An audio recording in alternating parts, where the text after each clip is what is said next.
who been wondering. What have we been wondering about, Jeremy?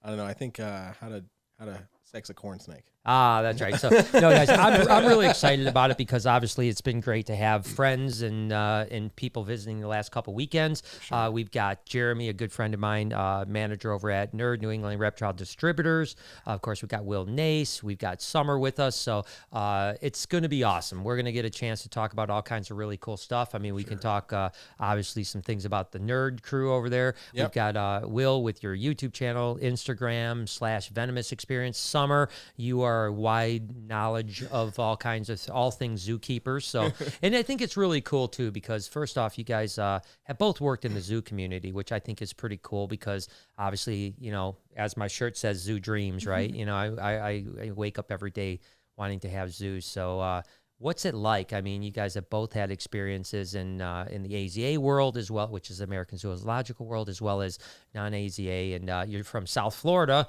which is like the mecca of craziness down there. So, how'd that whole thing start? With me, it was more. I mean, I kind of grew up around exotic animals. Yeah. You said your sister, you were like 6 when she started keeping Venomous? 6 or 7, yeah. She got her What kind of permit. sister do you have? An awesome one. I guess so, man. I want that. Oh, yeah. Mine's and a then, bitch. My mom was huge into exotic birds. Like, oh, really? I mean, me and my best friend growing up, I mean, we lost count after like 300 something. What? Yeah, like, and that was just on our patio. Wow. Like, that was just on our patio. Just wait till you get in the house. Yeah, so it was, you know, my dad loved horses and like all types of crazy stuff. So I kind of grew up around it. You know, did it for many years. Got out of it for a bit, and then when I jumped back in full force with pretty much becoming a general manager of a park. Right. Within 5-6 months. Gotcha. So, and then I've been down that road ever since. Gotcha. But, I mean, when we met at Lion Country Safari, I mean, that was the first AZA I've ever had, and it was so different compared to what I've done in the past. Right. Where it's like everything, you know, you work hands-on. Yeah. Not in an AZA facility. yeah, it's just hands off. Yeah, so it's like I got written up my first week for carrying a macaw on my arm. How dare you? Yeah, and I was like, they're like, well, What how were do you you know this thinking? thing's not going to mess you up? I'm like, because I would know if a macaw was going to mess me up. He's friendly. I don't know. I got bit. We talked about it on the podcast last week. I got bit pretty hard by a, what the heck's they called? They're a parrot, red parrot, starts with an E. Eclectus. Yeah. There you go. Yeah, I knew you guys would know it. Yeah. I got No, bit parrot pretty bites they're not fun. suck. But yeah, I knew. No and, good. you know, No good. Of course, they threw me into the reptile routine. Yeah. Which we had the macaws at that point too Okay. on that routine. But yeah, it was a little mind blowing for me, going from, you know, almost a male run industry in private zoos, and then going to an AZA zoo, and it was all women. Right. It was so weird. Right. And like, you know, when I met her and all her friends she went to school with, they're like, yeah, this is a women-run field in AZA zoos. And I was like, I had no idea. Yeah. This is totally different for me. Yeah. Maybe get your mic a little closer just because you're cutting out just a little bit. Thank Sorry. you. I appreciate it. Thank you. And you, of course, Summer, same thing. I'm going to have your mic closer too. Okay. But you can pull it up. You work with hoof stock. You said you're really passionate about that in the past. And you went to school for it. I mean, like an AZA school, which I find interesting. It's almost like a summer camp for zookeepers. It's more like a boot camp. It's a boot camp, yeah. Yeah, so I actually went to Santa Fe College, which is in Gainesville, and so I have my Associates of Science in Zoo Animal Technology, so it's literally a school to become a zookeeper. Right, yeah. AZA, open to the public. So you start out like all hands off. It's basically like a whole introduction year about like, this is what it's going to be. This is kind of like a prep for it, and then we actually get into working with the animals. And so you spend a year not even working with animals? Like a semester. A semester, it okay, was gotcha. About, I don't know, 4 months or however long it is. So that kind of weeds out a lot of the people that are like, oh, this sounds great. Let's go play with the animals. And it's like, literally, we would carry logs and do like weight tests, and you had to be in uniform, everything from like 1 piercing per ear, no tattoos, no piercing showing. Like you could get docked for things like that. It was my crew would be done. I wouldn't have a person working for us. Yeah, but so that's good though. Yeah, like you said, I really, really like hoof stock. And before I actually went to school and stuff. I did a lot with like 4-H and animals and stuff with my high school. And then I got into horseback riding, barrel racing, training race horses at the place that I was, because they actually had them on property and an entire track field that was like full size or whatever. So my mission was to turn a thoroughbred X racehorse into a barrel horse, which was really ridiculous. Now what's a barrel horse? I mean, barrel racing. Barrel racing. Yes. So what exactly is that? So you basically have, it's called a clover leaf pattern. So you have 3 barrels and you have to go around. Oh, so you're doing a round. Okay, I've seen that before. Yeah. So it's ridiculous because and a thoroughbred, they're just like full on, man. Yeah. They're just like go straight and turn in one corner, right? Yeah, he was ridiculous. I got thrown off in the arena multiple times. Like he was insane. So I did that, went to college, really got into like the research aspect of things because I really like the whole like information side of it. Like, okay, so we have these animals from the wild. Like, what can we do now with them to like go back and help in the wild, learn more from them, change people's perspectives and stuff like that. And then after college, I ran a horse farm for a little bit and then went to Lion Country, and I actually started in the reptiles. And is that where you guys met? Yes. Yeah. Oh, okay. You met at the... Yeah, she was already a hoof stock keeper at that point. I was still in the reptile routine. So is it okay that hoof stock and reptile people were coalescing? We actually worked in 2 opposite sides sections, of the park. yeah. I see how it goes. So we never saw each other. But, I'm assuming you'd spend more time on the hay than you would in the reptile department. It was actually the Christmas party. Christmas party. Yeah. You know, a lot of shit happens at the Christmas party. You know, I remember was drinking all of Will's beer and then remembering that he has a nice neck, and now here we are. Whoa, a nice neck. I eye hadn't level. noticed his neck until now, but now that you eye mention level. it, It's a pretty good neck. You are a tall guy. There's no doubt about it, which it was came like in right handy. there. I was like, okay. Yeah. Honestly, I don't think I could have told you the color of his eyes from the first night. Well, you know that it was bad. It was like 4 o'clock in the morning night. You know, I hate to say it, but Lori and myself met at her. It wasn't her party; it was a party, a high school party. I was a year older than her in high school, and it was her 18th birthday. You know, so I met at an apartment, met her, and we hung out. Didn't do much. Just hung out, and I was like, "Oh man, this chick I really like this chick," and reached out to her friend the next day, saying like, "Hey, I'd like to get information and maybe go out." She didn't even remember meeting me. She's like, "What guy with long hair? What are you talking about?" I literally did not even remember meeting me. So at least you got your neck remembered. That's That's a good thing. And no, that's dope. And Jeremy, obviously, you've been with Nerd for how long now? About a year and a half. About a year and a half. Oh, But you've been keeping reptiles. I mean, we've known each other. You came out here when you were young. I know. 17, 18. 17, 18. Yeah. And I've been keeping for about 18 years. Yeah, about 18 years. And now you have to somehow wrangle the evil morph god. How is that? I mean, I would think that the worst part of that job wouldn't be the animals. It would be trying to keep Kevin in check. That's pretty accurate. Yeah. Actually. I mean, I love Kevin. Don't get me wrong. He's one of my favorite yeah. people on the planet. I mean, literally, if top 5 people on the planet to me. But he's definitely he is like a what do they call it, a whirling cherbis or whatever. What do they call that? I don't even know what that word is. But it's like he is out of control all the time. He's like from the moment he gets up now. And mind you, he's a very light sleeper, so sometimes he's up at 3 a.m. You know, it's go. You know, and it doesn't ever stop. Yeah. Even when he's taking a break, that's when he's like on his phone responding to social media comments or whatever. Oh gosh, but that's dangerous. That in is itself. dangerous in and of itself. You guys need to take the passwords away. Yeah, if you want exactly, to keep going. exactly. No, but it's cool, man.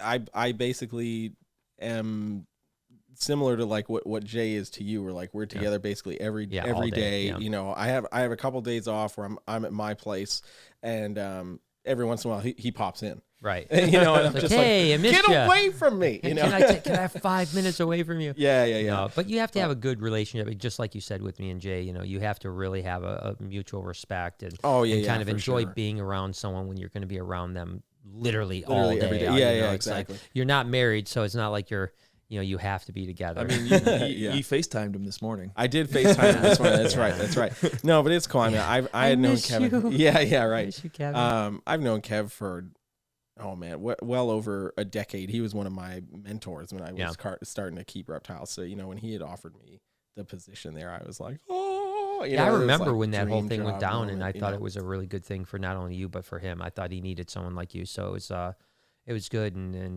But yeah, so I mean, and I know you guys keep some venomous. I know Will, you're kind of a venomous guy. I mean that's your passion, right? I mean I think I love everything. all animals. I'm Yeah. very fond of big cats, hyenas especially. But Okay.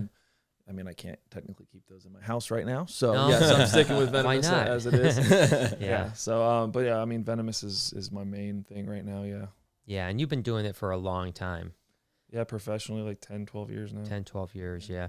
Now, you've also done, I found it interesting, you've also done like, you do alligator wrestling, you do, I mean, when you think of a Florida person, it's like you're it, right? You're like, he's the epitome. I'm wrestling some gators, I got myself some rattlesnakes, never wear shoes. Never wear shoes, so that's true. It hurts my feet if I wear shoes too long. Yeah, no, My it's true. feet You are, know, I like, got a killing bunch me. of people on Instagram from pictures I had posted from you the other day, and they're like, "Oh my God, he's in sneakers! What is happening?" It's cold. That's what's Yeah, yeah, that's exactly, cool. exactly. Yeah. Well, it's so funny because we're northern boys over here, so Yeah. I mean, this is not cold. This is like Yeah, this it's is kind of nice. decent. Yeah. This is parka weather. Really? So- Okay. Oh, Yeah. man. No, it's Just give me a quick hoodie or whatever. we're one of those, we're the type of people you guys hate down in Miami that, Fort Lauderdale, that we show up in January and we're swimming, and you're Yeah. like, what the hell is wrong with you? We look out there, you guys got long sleeve, hoodies on and stuff. We're out there in the swimming, swimming I'm in the like ocean. 2 socks, cowboy boots, 2 pairs of jeans, 3 jackets, long sleeve shirt. Yeah, I hate It it. sucks though, because like for us, or at least like South Florida, like wave season to go surfing is in the winter, and I hate wetsuits. Yeah. Yep. Oh, So, really? It's Oh, ridiculous. wow. I hate them. And so they don't much, really, but- they don't help that much either anyways, I mean, they help a little bit, but they're not like, Once the water in Yeah, the yeah, suit it's is one- warm, yeah. then you're good. Yeah, you got to get It's it still in. cold. Yeah, it's still cold. I remember Tom Crutchfield being up in Toronto in the winter time. Well, it wasn't winter. It was like he in end of shorts? September. No, he might have been in shorts, but he had a huge winter coat on. And I remember him being as miserable as you could be. I mean, just like legitimately like, this is the worst thing I've ever, And I was like, well, this is just life up here in the north, know? Yeah. It was like until I met, everybody at Nerd and everybody, I was like, a lot of reptile people live in Florida because it's warm, because they're like reptiles. They just want to be warm. But you know what was interesting? I've told people that, back in the 90s, there was some of the biggest reptile collections in the world were in Michigan, believe it or not. Mark Bell came from Michigan. There was 3 or 4 other, several hundred snake collection. Obviously, our collection was really large back then. So it's weird. I mean, you wouldn't think Michigan was like a mecca of reptiles, but it really spawned some pretty massive reptiles up here. And, in a way, I think it's easier to heat reptiles than it is to cool reptiles. Yeah. You guys have, I mean, the issues you guys have are heating or cooling and then breeding fire seasons, ants too, so you guys got Fire ants. Do you guys have that or no? No, yeah, we have them, but it's not a problem. Yeah, it's Okay, because I know a lot of people, I mean, in the past that lost like whole collections to fire ants. I mean, no, it I've never had happens. that. Really? Like Oh, the yeah. worst ants I get are those little sugar ants, and that's if it rains a lot. Yeah, I know. But they're gone. If Yeah, the I rain remember when stops. Mark Bell moved down to Naples, like that was one of his major problems is that fire ants were coming into his reptile buildings and eating his snakes. Jeez. Oh my God. Yeah. That's what they make 7 dust for. Well, right, yeah, I think that's what it is. He had to end up learning that, like how to dust around the buildings to keep them out and stuff like that. So, but yeah, it's crazy. I'd be insane. so mad. Yeah, can you imagine putting all that energy in? You're like, well, I think didn't that happen with. I don't remember the exact. I mean, I know the story, but I thought it was something like this, where like Tom Crutchfield was. And why does Tom keep coming up in this podcast? Yeah, I don't know. This is, I think, the first time I've ever brought up Tom, and now I brought him up twice in one minute. But when he got busted for the Fiji Island iguanas, didn't he like hide them in his shed, and then the fire ants killed him? I haven't heard that whole story. Yeah, I think like But literally I've heard that. Yes. Yeah, I think that he he knew the feds were coming, so he put him out in the shed, and then they found him and they were dead from fire ants, had killed him. gosh. So these poor Fiji Island iguanas, Does anyone have Fiji Island iguanas? I mean, no one legally has them. I mean, not that I'm I not talking know about of. illegally though, but I mean, are there even zoos in the country that have them? I'm sure. Yeah. We went to a zoo. Where was that? I want to say it was like Central Florida somewhere. We went to a zoo one day and they had them there. Okay, so they are still here. I What's think really they're here. weird is that if Was you it go, Central Florida Zoo? That or Brevard, but I don't think Brevard. No, it has wasn't them. Yeah. Bavard. I don't know, because like we love to go to zoos and just walk sure. around. I do this weird thing where I like kind of judge zoos, but now I know what's going on. I haven't done it in a couple of years. But. Okay, good. Oh, shit. There's gonna be some. It's one you'll of get those an A+ on the sloth ceiling. Yeah, for sure. You'll get the A+ for that. So for everyone that knows, we put in these guys came to visit for fun. and I put him to work pretty hardcore this morning. And thank the Lord we have Jay that's 6'5", and you're 6'10", did you say? So 6'10". So me and Jeremy would have been really screwed trying to put up the ceiling. It was definitely, first off, Summer, thank you, because you were the most positive person in the room. I was pretty stressed. It's a shit show. Stay calm. Me and you were sweating bullets. Oh, I was stressed. I'm like, this ain't happening. This is not going. We're screwed. And Summer's like, oh, we'll get it. Don't you worry. It's gonna happen. I'm like, oh, it made me confident. Like she also knows the more stressed I am, the better I work. So if I'm super stressed, like I do too with certain things though. Then like, other so times I like being I like being up against a deadline, but I don't like being stressed. Yeah, you know, there's like a fine line between. Yeah. Like I mean, I wanted to go, but it went relatively. I'm telling you, you guys will see the video coming out on it. I don't know how. I mean, these guys caught the essence, but I don't know how much sweat they caught on us. I mean, it was I was getting dripped on. Yeah, it was quite the adventure. We put obviously a ceiling up for the Drogo, the sloth, and without you guys, I don't know. I mean, again, Jay, myself, and Anthony would have figured it out, but it would have been hell. Yeah. We'd probably still be up there doing it 8 hours later. Yeah, and, right. So it looks fantastic. So thank you guys. You guys are amazing. So I'm glad that that's I know at least that will not be judged poorly at the zoo.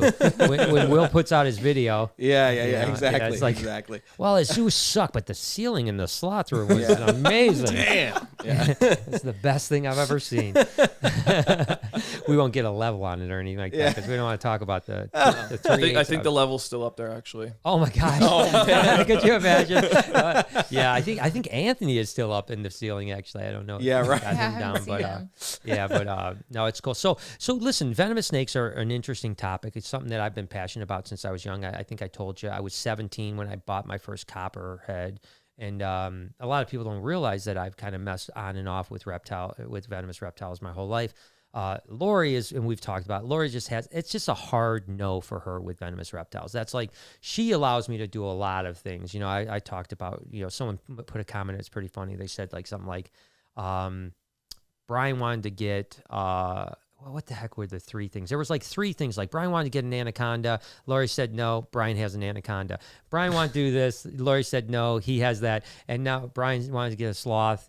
Lori says no. Now, but there's a hard no with venomous. Yeah. But I always love being around them. I love working with them. But you really have taken, you and amongst other people like Tyler and stuff like that have really been on the forefront of a lot of the free handling stuff. And I'm sure you've taken some heat on that. And it's like I had mentioned before, I think it's analogous to say like Tony Hawk on a skateboard. He's inspiring maybe youth to follow his lead, but if some kid gets hurt on a vert ramp, it's not Tony Hawk's fault. You know what I mean? And so I think that people have to take responsibility for themselves, but free handling is a touchy subject, right? Yeah. It's always been, and I've been doing it since I started keeping venomous, because my mentor did it himself. Like that's how I learned doing shows with, big 5-foot water moccasins. Right. And who's the mentor? David Weathers. Oh, David. Yeah, oh, God, the Cobra kid. Yeah, he was my mentor for my peer day. Yeah. So, I learned a lot from him, watching him for many years, working very close with him. So that's not saying that that's what he taught me, but like, I watched him do it. So I'm like, wow, I want to do that too. So, I'd watch what he did, then kind of convert it to my own thing. I've been doing that for years. Yeah. And yes, it is. I stopped doing it as much after we had our daughter, just because, I'm a dad now, so I think differently. But sure. Yeah. No, but I mean, it's to the point where it's like, it was nowadays. So there's a lot of new people getting into the hobby. Yeah. Like I've seen such a difference in just the past 2 years, how many new people, and they're getting huge collections, I think too fast for being so new, but there's a very lot of new people, and almost every single person, and it's a lot of younger people, they're all free handling. Yeah. you know, it's not to say it's anybody's fault, but it's like, yeah, I'm sure they've seen, you know, other people do it. So like, I want to do that. I want to do it better. Good for them. But like, yeah, it's not, it's always been a touchy subject, but it's like, you know what you're doing. You know, you're holding a snake that could very easily kill you. So it's like, if you want to take that risk, go ahead and do it. I usually only do it with snakes I know very well, or, you know, like my snake, my Eastern Diamondback rattlesnake, I've had it since it was a baby. It's now 3 years old. And I could literally let him crawl in my lap. Right. And he doesn't rattle. He doesn't do anything. He's fine. You know, so it's just, different people handle snakes different way. That's how I feel comfortable doing it. You know, Tyler taught me, between Tyler and Tom, you know, they're the ones that taught me how to handle cobras the most. So, you know, first time Tyler ever handed me a cobra, he's like, here you go. Wow. Big banded Egyptian. I was like, he still has that cobra, but it's that's, you know, that was literally the first cobra I've ever held was that. And then, you know, I worked with him for a couple months, and then Tom was like, oh, you want to come help me down at the farm? And I was like, yeah, sure. No problem. You know, and then after that, I was like, wow, 3,000 cobras later. Wow. Because, you know, he has the Venom line. So it was all monocles, but I mean, I was cleaning that entire room in holy cow. 2-3 that was hours. And that room was crazy because like it's all in drawers, you know. So you you slide that drawer and that thing is popping up. I mean, right in your face. Yeah, it's right there. Yeah, that's different level right so there. I mean, I think I got very comfortable with cobras just because of Tom and that mass collection, because it's like, you know, at least 300 cobras on a wall.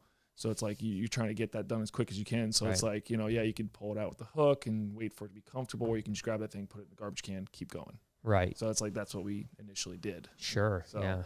And I think some people actually even feel like a little bit more in control if they don't have that hook. You know what I mean? It's like there's a guy down in Australia, Shane Black, and he keeps all the Australian Lapids. You know what I mean? Just like, you know, from Taipans to King Browns to Easterns, Western Browns, all that stuff. And he doesn't even own a hook. Yeah. No hook at all. Doesn't even own a hook. You know, now he's been bit a few times. But he's survived it. And some people talk about the Australian Lapids are almost great because there's great antivenin and the death rate is so low, you know what I mean? And that there's no necrosis. There's no, like, I mean, I would rather get bit by a Eastern Brown than a Diamondback, you know what I mean? Because you're going to have a lot of pain no matter what happens. Something's going to happen to that part of your body that's never going to recover. You're probably not going to have a finger or something afterwards, so, or a fer de lance or something like that. Well, I had my buddy Joe from Australia, Joe Mack. He came and stayed with us for almost a month. You know, and this was the last house, last year. And, you know, he handles a lot of the Lapids over there. He was doing snake removals. Okay. So, you know, he was coming over and he was, you know, handling my Lapids, and he's like, okay, this is cool. But then he's like, you know, I really want to handle the Vipers, because he's like, wow. I met him actually through Tom. Okay, not to bring him up again, but he was interning with Tom for a couple months, going to school at UM. Okay. So he came down, you know, a couple of years later, and he stayed with us, and you know, I pulled out the big rattlesnakes, and he's like, this is amazing. And then he like starts holding them this weird way, and I'm like, what are you doing? Yeah, he has like this I like to call it the signature Mac hold. He always does it like up and so like you notice a lot of the guys in the pictures and videos in Australia. I mean, they're holding the Lapid by the tail, like up in the air, and he was doing it with the big Eastern, and I'm like, don't do that. That's bad. Like, that Eastern will turn around and mess you up. Like, they are uncomfortable like that, you know. Versus a Lapids were like, whatever. But so like, and he was like, wow, he's like, I didn't even think about it like that. But yeah, I mean, he said, well, they're so heavy, you know. I mean, their bodies are so heavy that it's, you know, you hold them up and it's going to be right down to their head, you know. So, and you're right. That's exactly how they've. I mean, those Australians are crazy. I mean, love them to death. Love them to death. They're all out. I mean, every trip I've ever had, you know, it's like I go to these guys' places and the way they handle stuff is just outrageous. You know, like how have you not died like 100 times? You know, I remember I was down in Gosford at the Australian Reptile Park. A guy named Johnny Weigel owns it, and first time I had ever. You know, been down there. You know, I met him the day before. You know, and he's like, "Come to the park." You know, and he has a venom lab there as well, and they do a lot of the extraction. And I walk in, he's like, "Have you ever milked a snake before?" And I'm like, "No, I never have." And he goes, "Well, that tiger snake is got the biggest venom yield in the entire place. Why don't you start with that one?" And literally just hands me a hook, and just like, of course now there's like 10 Australians in the room. I'm not gonna say no. You know, shorts and barefoot. No, most of them did. Most of them did. I didn't. I had normal clothes on, but they all had short shorts. Clothes. Yeah, normal clothes. But no, so I ended up, that was the first snake I ever milked was a tiger snake, and it was a sweetheart. Again, those venom, they're in that line, like you said. They're so used to it. I mean, they really know what the scoop is. It's like just like all the. If I don't fight it, it'll go faster. Yeah, they just get in the routine and stuff like that. I'm now. Later on, we did some wild animals, not, several trips later and did some milking. Different story. I mean, like scary, you know what I mean? Like, it's like, it didn't just sit, hey, wait a second, why is it just not sitting there when I try to grab its head? It's like flying around and stuff like that, But those Australians, they're and I guess it doesn't surprise me, how Steve, Irwin was like that, right? Is because he grew up in that world, just kind of being. It's wild, and I don't free handle venomous snakes, not because I'm against it at all. As a matter of fact, I admire it, to be totally honest with you. I probably do it for two reasons. Number one, I do understand mistakes happen, and I don't want to be on the end of that mistake. Not to mention, I've said many, many times that I've had this reoccurring dream since I was a teenager that I was killed by a cobra, by a white cobra in particular.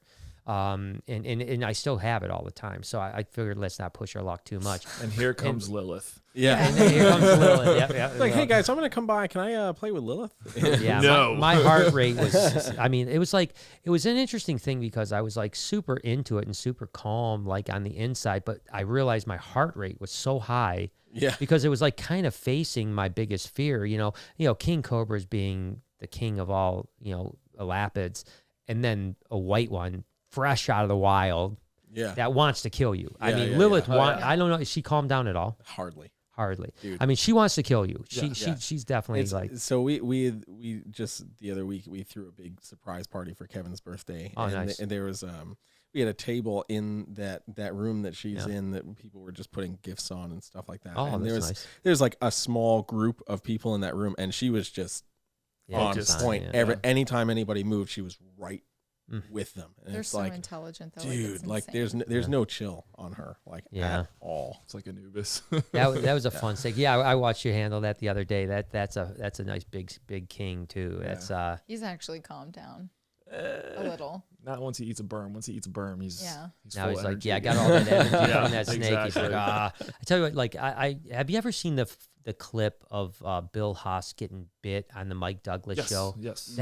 That is fucking amazing. And he's so calm the whole time. Yeah, just like the bro. calmest in the world. I mean, just gets tagged on live TV. And back then, I'm sure there was 30 million people probably, watching because there was only 3 networks, and he just was like the calmest person in the world. Oh, there's your girl, Christine Kilroy. She was just at Nerd Christine. just the other day, wasn't she?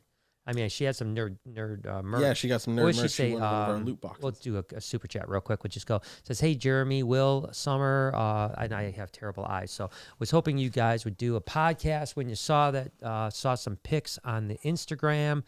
And you didn't let me down. So there he goes. So, so I appreciate, I've known Christine forever as well. She's a great person. Yeah, she's awesome. And, so it's, I know she loves nerd. Like I said, I saw something on Instagram just recently with her, with a bunch of nerd stuff. So I assume she came. Yeah. I don't know. No, she won one of our loot boxes from our live that's stream. right. Yeah, that's right. So we tell everybody if you win a loot box and you post on your Instagram, we share it and all that stuff. How and nice is that? Yeah. You guys are so. That's another one. Jess, she's a huge fan of all of us. Oh yeah, Jay awesome. Muller in the house. Yeah, what's going on? How are you? Awesome. Well, thank you guys. She actually says, hey, Jeremy, Will, and Summer. Cobras. Yeah, fuck you, too. No, don't say hi to me, Jessica. I'm just joking. She actually, she named my female monocle Cobra. She named it after herself. Oh, really? Yeah, that's it's awesome. named Jessica. Oh, that's awesome. That's awesome. We got Alyssa here. So what's up, Brian? Brassman, Jeremy, Will, Summer. Wow, so many of my favorite people in one room. So that's awesome. Well, thank you so much. It's awesome to be. I appreciate all your support. Hello, Brian. Awesome. I literally have the worst eyesight right now. I don't know what's going on. Right, yeah, I got one right here. All right. Brian, awesome mix of people. It's great. Thank you so much. Yeah. Normally I'm pretty good, but my eyes are a little bit cranky today. Tracy says, hey, Brian, it's great to listen to other reptile friends. Love the show. Thank you so much. I appreciate it. And then I think, is there one more? Let's see. That one right there says, do you all know Dingle from Chandler? Dingo from Chandler. Are they Dingo together? and Chandler. Oh, is it? They did Chandler? they did a Is from- collaboration. Oh, okay, yeah, that's right. They did Talking like about a the slasher. King Cobra. Yeah, so free obviously, handling. yep. So yeah, we know them a lot, and and Dingo's been a good friend for a long time. So yeah, good crazy people too. They handle stuff like you crazy. Actually, I think Dingo's a little bit more reserved though. No, he doesn't do a lot of free handling, does he? I don't know. I guess I don't watch animal YouTube. Interesting. I don't. Yeah. Well, it's interesting because I spent time at Dingo's place, and we actually released a wild black mamba, that he had caught like a day or two earlier, relocated, and that was a really amazing experience, because black mambas are one of my favorite elapids as well, just because they're just so crazy. I mean, like, I know that, like, my friends will always say that, like, my elapid friends will say, like, black mambas in coastal taipans will make the most experienced keeper look like he doesn't know what he's doing. Oh, very true. Because Very they're erratic. They're going to fly around. They're going to zip around. And you get a black mamba. And that day we were at Dingo's, it was a hot day. I mean, it was 95 degrees, African sun, and we had this black mamba just heated up, man. It was on fire. But it was just great. We got it out. We released it. It was interesting. We released it right into the banks of a river, and so we saw it go into the river, and then it did the old black mamba where its head's above, like periscoping, and just gliding awesome. through the water. Amazing, yeah. It was one of the coolest experiences. But yeah, I think that Dingo, because he's so allergic to venom, he's pretty careful. Yeah. I would makes be sense. too. Although he does a lot of crazy stuff. I mean, when I say careful, to most people it wouldn't be careful, but I don't think I can't recall seeing It's like him. Bill Haas was allergic, I think, to the anti-venom, wasn't he? Right. Yeah. He was allergic to anti-venom. He couldn't take it. Isn't that crazy? Yeah. He just built immunity up. Yeah. That's how he did it. He built the immunity That's up to the actual venom itself. And See, myself with black mambas, and I get asked that all the time. When are you getting a black mamba? I'm like, personally, I don't want one. Really? When I have a facility, sure, no problem. But it's Yeah. like, I'm in my house right now. It's my personal collection. Like, to me, they're not appealing. Yeah. They're not a pretty snake. No. They're Like, not a I pretty would snake. love a Jameson's all day. Jamesons are beautiful. They're yeah. beautiful snakes. They have a beautiful hue of green. But, like, Yeah. the blacks, to me, no. Facility one day, sure, no problem. Yeah. Because then it's a display animal, Yeah, and there's something really iconic when you have a display that says Black Mamba on it. It's a pretty awesome thing. But I agree. I mean, they're a bland snake. Yeah. Grayish. I know. You can name an animal, black mamba, put it on one of your cages, and see if Lori catches it. Yeah, there you go. Night Fury. That's what we're gonna rename it. There you We're go. gonna rename it Black the Mamba. Black Mamba. That's funny. Oh my Actually, it's gosh. funny because we get a lot of people at the Reptarium that don't know anything about reptiles. Yeah. Probably a big portion of the people that walk through are just coming here for experience, and a lot of times we do pull out Night Fury, which is our Motley Golden Child jet black one, and they'll say, "Is that a black mamba?" Yeah. I'm like, well, That's first, awesome. First off, black mambas aren't even black. So yeah. like so they're this. And then I do not pull out a black mamba for you to hold. No, I would not do that. But it is an iconic snake. I think king cobras, black mambas are probably the most two iconic venomous snakes, much like anacondas are non-venomous, because they're for sure. snakes, And I think whenever you do a video with black mamba in the title, it's gonna pop. It's just like king cobra, it's the same thing. Yeah. Although you notice with YouTube, because you guys YouTube, that like things pop for a while and then they get wore out. Mm-hmm. It's kind of like if you do king cobra like a lot, all of a sudden after a while people are like, I already saw 10 king cobra videos. Like I've done one feeding video where he ate the whole snake, and I'm like, I don't need to do another one, at least for a couple months. I mean, like you just watched it, like, okay, maybe in the future when he's eating a bigger snake, sure, I'll do another one, but no point in doing another one a week or two later. Like, people will start to get bored with it, because like we see that happen a bunch. I hadn't kept kings for a couple years. Like I used to keep kings back in the day, and I kind of just was like, I got out of it because I was moving around a lot. I mean, we've lived in 4 or 5 different houses since we've been together in 4 years. Wow. Yeah. We have good luck. Yeah. Hurricanes destroying them, all that fun stuff. Oh, nice. But yeah, so then I was like, we knew we were going to be in this place for a little while, and I was like, I want to get a king again. Like, and then sure enough, somehow I ended up getting 3. Yeah. Oh my gosh. Like all in one trip. I was doing a transport job, transporting alligators out of the state. Stopped in Tallahassee, picked up 2 babies, stopped in Tampa on the way back, picked up a big one, and then came back home. Wow.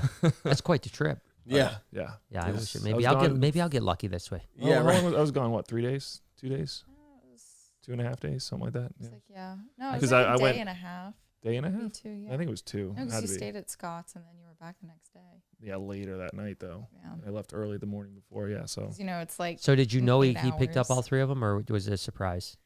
Those ones I knew. no, those Okay. she knew. But Cause it usually goes like this. I just want one more and then this collection's complete. So Oh I say yes. shit! He, And he pulls that. He pulls does. that one. And That's then whack. something else comes up and he's like, well, this will really make it complete. And I'm like, you said that like 3 Yeah, snakes yeah. ago. no, yeah. If I was getting kings, I had to tell her. The 2 babies were a gift from a very Okay. old friend of mine. Oh, nice. And then the big one was I bought it from an importer, but it was kind of a rescue. So Okay. I wanted. He was him. going to die. Yeah. Right. Yeah. So he you need was- to save it. Yeah. Yeah, he was bad. Yeah. So So I yeah. bought So him yeah. and- Why do all guys do that? They're always like, this is the last one. Once I Oh, get yeah, this no, one, it's bad. it's 'Cause I'm there's good. no such thing as self-control. I'm Okay, all right. So good. put it this way, No. I just bought the Serrata 4s, like I was saying. Oh, yeah, they're and beautiful. then I was like, I'm not getting anything else this year. I knew I was getting. Oh, I'm getting sure. 2 North 3 Pacific weeks later. rattlesnakes. Yeah, I knew of I was getting course. those because I traded some babies for them. Right. And then I get a phone call like right before we left for this trip.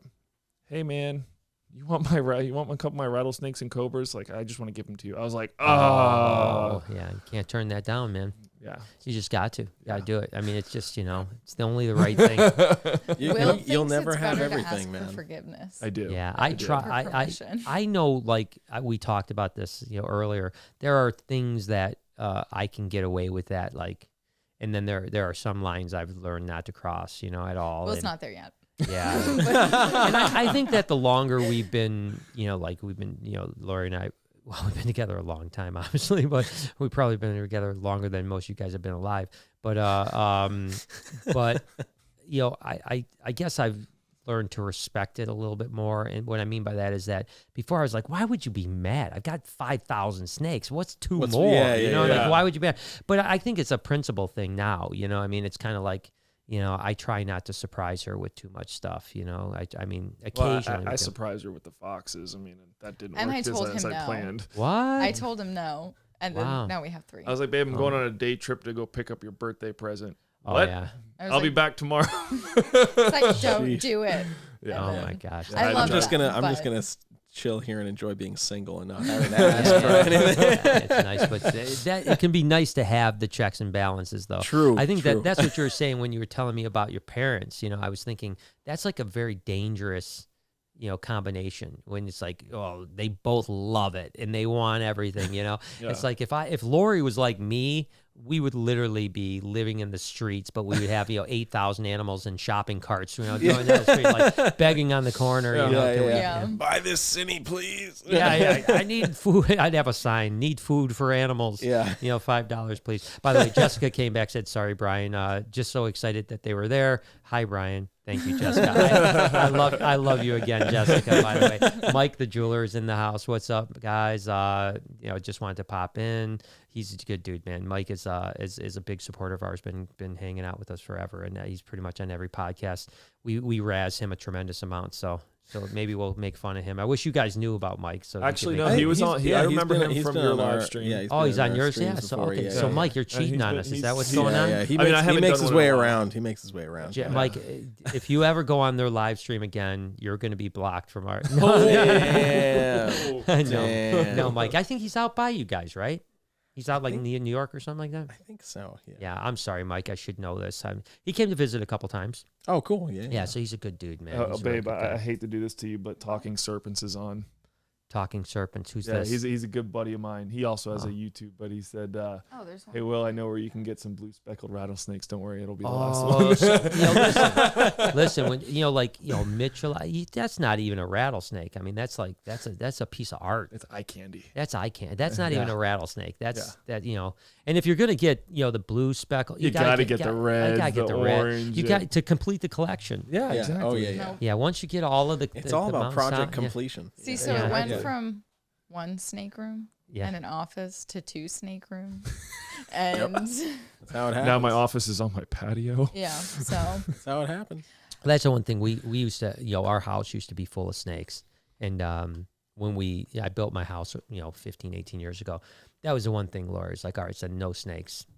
at the house. If you can do everything in buildings, do what you want to do. And in a way, it's kind of nice. And people ask me all the time, like, how do you go home and not have reptiles? And I'm like, well, I really don't go home but to sleep. You know what I mean? Yeah, So it's like if I had animals at home, it would just be like, now I can't sleep because I got to clean my animals at home, So, so it's kind of nice to have that separation, to be totally honest with you. But I mean, I go to work, clean animals, come home, take care of the foxes, take care of the dogs. Yeah. Baby. It never ends. That's a little animal. I feel that. I go to work and clean all Kevin's snakes and then go home and clean all my snakes. So I definitely get it.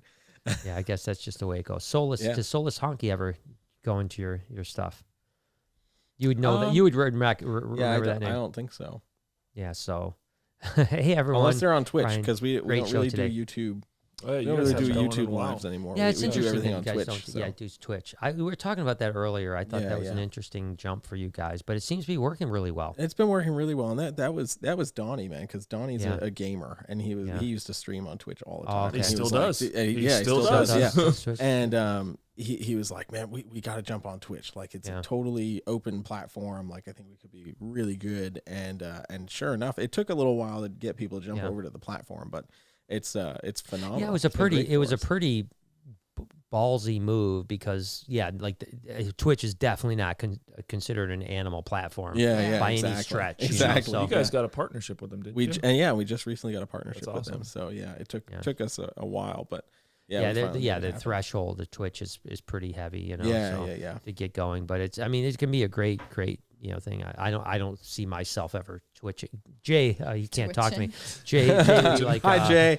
Jay, what's up? Jay, let's add Twitch to our repertoire. No, I'm not gonna. Thumbs down. No. Oh man. Yeah, these guys know we have so much going on. And there's so many platforms that we're making content for. When I see that you're on that you've jumped onto some other platform, I'm like, God, it's just like reptiles. This guy doesn't fucking stop. Yeah, it doesn't stop. it doesn't stop. Well, I feel like I was maybe 3 months behind on TikTok. Like TikTok, I slept on it for about 3 months, that I was like, I'm not going to do that. But I was still early enough to blow up in the beginning, right? Because now it's all of a sudden becoming much harder to blow up. But we got 2.3 million pretty quick. I don't think you could get 2 million now, but I think if I would have jumped on 3-4 months earlier, I'd have 5 million. So I just missed it. I just slept on a little bit too much. But we were one of the first people on YouTube. I think it was us and Viper Keeper, which I don't know if you've ever. Al shit talked me so much. I don't want to get into him. That's fine. Let's go back to Tom. It's all right. Yeah. But no, I don't know. I've never even met Al. And he just he really liked to go after me. It's interesting. A lot of the venomous guys love to go after non-venomous guys if you mess with venomous. You know what I mean? Like a lot of those like old time venomous guys. From venomous guys. Yeah, that's it. But that's probably all because that's all I do. It's an interesting thing, right? I think that there's certain segments of the reptile community, that are very inclusive. Right? Yeah, I think venomous people are that way. I think blue tongue skink people are that way. Carpet python people can be that way. Where they get real like. Well, that guy doesn't know what he's doing, and it's a shame because I think it shouldn't be that way. And it's funny because I remember when I did an interview once with it was this interview I had done after I'd done Venom Hunters for Discovery Channel, and the first thing I always tell people is like, you do realize it's TV, right? Like I wasn't trying to take over the Venom world, you know what I mean? Like, and so I mean, I think a few of the guys like the guy from Kentucky, what's his name? The guy Kentucky Venom Ranch or whatever. I'm talking about.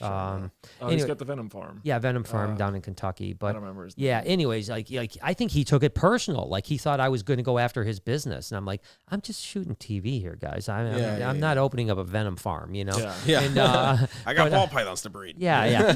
but there was this like gotcha interview that I did where I knew it was going to be a gotcha video or interview. As a matter of fact, I even told Discovery. When they said, hey, we got this interview we'd like you to do, because I did all kinds of interviews at that time. And I said, this is going to be a problem. And they said, all right, we'll put a publicist on the phone with you, And she started out, she goes, well, how does a ball python expert become a venomous guy? And that was like, right. And so, of course, my first response to her was, well, if you had done your research, you'd realize that 90% of my collection isn't ball pythons, number one, and I kept my first venomous snake when I was 17 years old. I said, with it, but my point is there's this weird like thing with venomous people where it's like they're like, he's a ball python guy, he can't handle a cobra. You know what I mean? Like, it's like, I'm sure Kevin probably gets it too, right? Oh, yeah. Because, Kevin isn't known as a venomous guy. But the truth is as long as I've known Kevin, which has been 30 years, he's had venomous snakes. Yeah. People just don't really realize that he has venomous snakes. Yeah, it's Because never he really doesn't been post anything that them we all the time. publicize very much, and that's mostly because like a lot of the stuff that we use Venomous for is just for education when we have the tours come to the facility. And he was doing a lot of stuff with rattlesnake conservation and stuff like that. So he wasn't really posting about it to be like, oh, look at all these really cool venomous snakes. He was certainly approaching it more from the education and conservation standpoint. So that's what mattered more to him. Right. I think it's a lot of interesting too how a lot of people don't actually know what happens like behind closed doors or like from what they see. So like you're saying, Kevin was doing a lot of stuff essentially not privately, but not publicized as much. And like what you're saying too, like, oh, if you did your research, you'd know this, and people just kind of roll with that instead of. Yeah, it was just weird that it was like a scientific like publication that, was a pretty decent sized publication that was doing the interview. And it was all about just trying to like prove that. And they ended up writing an article with some of my quotes, but it was about how the show was fake. And I was like, well, of course it was fake. Yeah. Like it's fucking TV. You know what I mean? Like what did you think it was? Exactly. I mean, I think it's hilarious whenever someone watches reality TV and thinks like, what, It's like sometimes I'll talk to my father-in-law and he'll be like talking about Gold Rush, on Discovery, and he'll be like, yeah, did you see Parker? He had a problem with that road going across over there. I'm like, no, he didn't have a problem with the road. Some producer wrote that he was having a problem. He's having a dispute with his neighbor. They wouldn't let him cross the road with his pickup truck. But people just watch the TV and enjoy it. You know what I mean? It's just entertainment. It's nothing more than that. But I would certainly never say I was a venomous expert by any stretch, but I have certainly handled, I've handled most of the worst snakes in the world, you know what I mean? From black mamas. Traveled it, finding these snakes. Too. Yeah, I mean, I've found coastal That's something type I've animals. never even done. I mean, like I said, I've been keeping venomous for a long time. I'm not an expert. Yeah, I'm horrible with scientific names. Yeah. But I can tell you how to almost handle everything. Yeah. Yeah, and that's what I think, not just handling too, but just reading them, right? That experience of like what I could tell when we were filming, like you were so in tune with that cobra and even the timber rattlesnake. You knew exactly what was going on the whole time. Like you were very, very in tune. And I wonder what you guys think, all three of you guys, about like, do you think that that's learned or is that intuition? Like, do you think someone that doesn't have the intuition, I think you can hone your skills. I think it's both. But yeah, that's what I feel. Yeah, I think it's a little bit of both.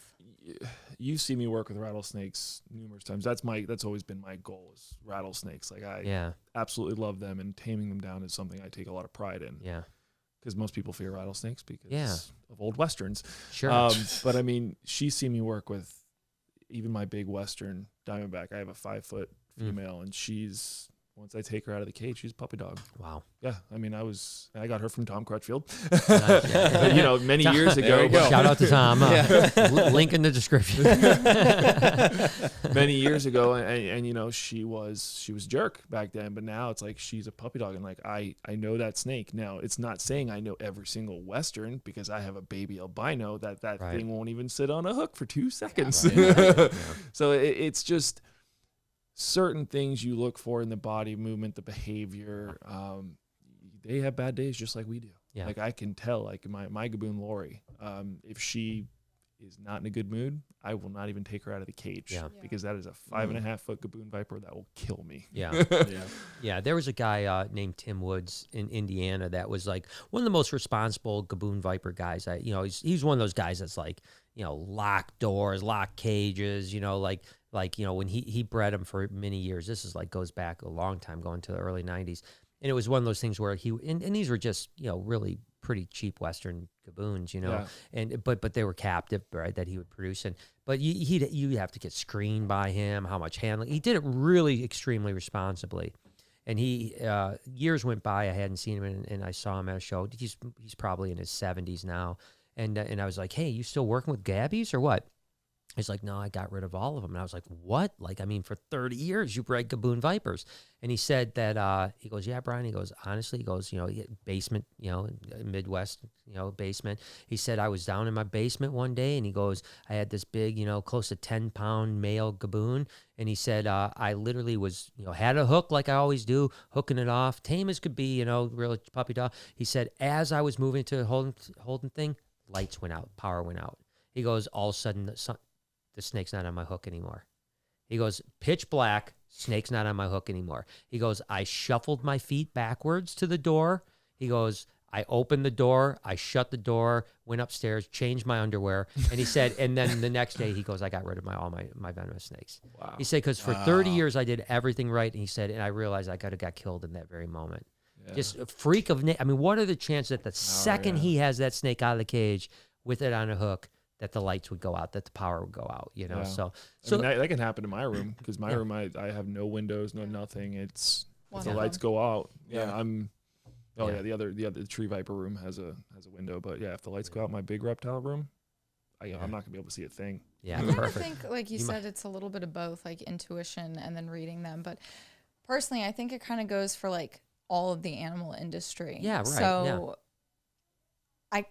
I don't know. I could be wrong, but at least from my perspective, I think like if you get into it, you always know there's a chance something could go wrong. Sure. And usually something goes wrong when you get too comfortable. Yeah. And that is one of like the biggest thing. Like I've had moments even where like, thank God nothing has happened, but like hoof stock and just like mammals and different things where you're like, oh crap. Like if I was like 2 feet really over, bad, like different things could have happened or whatever. But it's kind of like, like you can read the animal, like Will said, like they have bad days and stuff. But like everybody that I know that's in the industry and is like in it for the right reasons, kind of like they all like, we kind of have an underlying understanding that like something can happen and it's never the animal's fault. Right. And like, I actually said that, like Will got bit by an alligator and I mean, he has his arms still. Yeah. But like somebody made the comment on the video like, oh, too bad the alligator's not dead. And I commented back, I was like, well, it was just doing what it's supposed to do. Yeah, and then I got fire for like, oh my God, you'd rather have hit like that over than your husband's arm. Like, yeah, and I was like, no, you're missing the concept. Like every day, like Will goes to work or whatever, is in the snake room, or like you said, your friend and everything. Like we do what we do, and there's an understanding that like something can go wrong, but we still take that risk or whatever, but we also like know what we're doing. It's just kind of like a mutual respect thing. Yeah, and that's the thing. If you're doing what you love, I mean, whether it is jumping out of a plane or whatever, I mean, you're taking a risk, if you're doing what you love, and if as long as it's a calculated risk. But I agree with you, like, and I think it's the same thing with mammals. You've worked with big cats. I mean, that's different level shit there too. You know what I mean? It's like, you got to really understand that animal, because I've seen big cats go from like your friend to eating you 0 to 100 real quick. Like, like their ears pinned back, or like a cheetah stops purring and next thing you know, they're pouncing. You know what I mean? Well, It's like when we worked at Lion Country, the Palm Beach Zoo, which was essentially like the same area, one of their big cat keepers got killed. Wow. And it literally, like I said, goes down to being too comfortable. So, what in happened? that case, it wasn't a too comfortable thing. No, it wasn't. But yeah, you have precautions. So, like I always say, like there's a chance you can always get hurt, but I do think it's smartest to take the precautions and the steps, like extra doors, lockouts, things like that. And she was servicing the cage, cleaning and everything, went out, forgot something, went back in, and something was unlocked. And when it was unlocked, the cat got into that keeper area, and so was she. And it was wrong place, wrong time, because you essentially that's rough. Made an error. I don't want to say a mistake, right, but like it's an error, but it's something that can happen. That cost your life. Yeah, like sadly it ended poorly for her. And I know like her husband worked there, so that was probably extremely tragic. I can't even imagine that. Oh my gosh. I was actually right when I applied for the job, but I hear you got an opening. It happened right as I moved up there. Yeah, right. No, it happened right as I moved up there. So like I knew that happened. So I was like, oh, I just worked for Mario's for the past 3 years. Let me go apply for this job. But it was AZA, and they're like, yeah, no, you have no AZA experience. You're not starting with tigers. So I was like, yeah, there was this zoo called this Tri-State Zoo in Maryland that I went to once, and the guy had a lion named Bo that he raised up from a little cub, and in his house, and ultimately went into the zoo, and he had tigers and all, bears, all kinds of stuff like that. And it was actually kind of a messed up thing, to be honest with you, because one of the keepers reached out to me and said, "Hey, we'd love you to come film at this zoo." And I was like, "That's great. What can I do?" And they're like, "Oh, well, we got this tame lion named Bo, and you can get in with that, and you can do all this stuff." So I drive 7 hours, there, literally in the parking lot. I meet the owner of the zoo.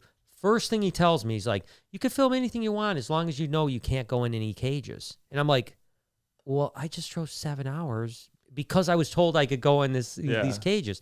And so ultimately, which was fine. I mean, we still filmed some stuff and it was still okay. But he told me the story about Bo, why people couldn't go in. As he said, he raised this thing up, became an adult, and he's just, again, once it was in a really large, enclosure, probably half a football field or something, really big place.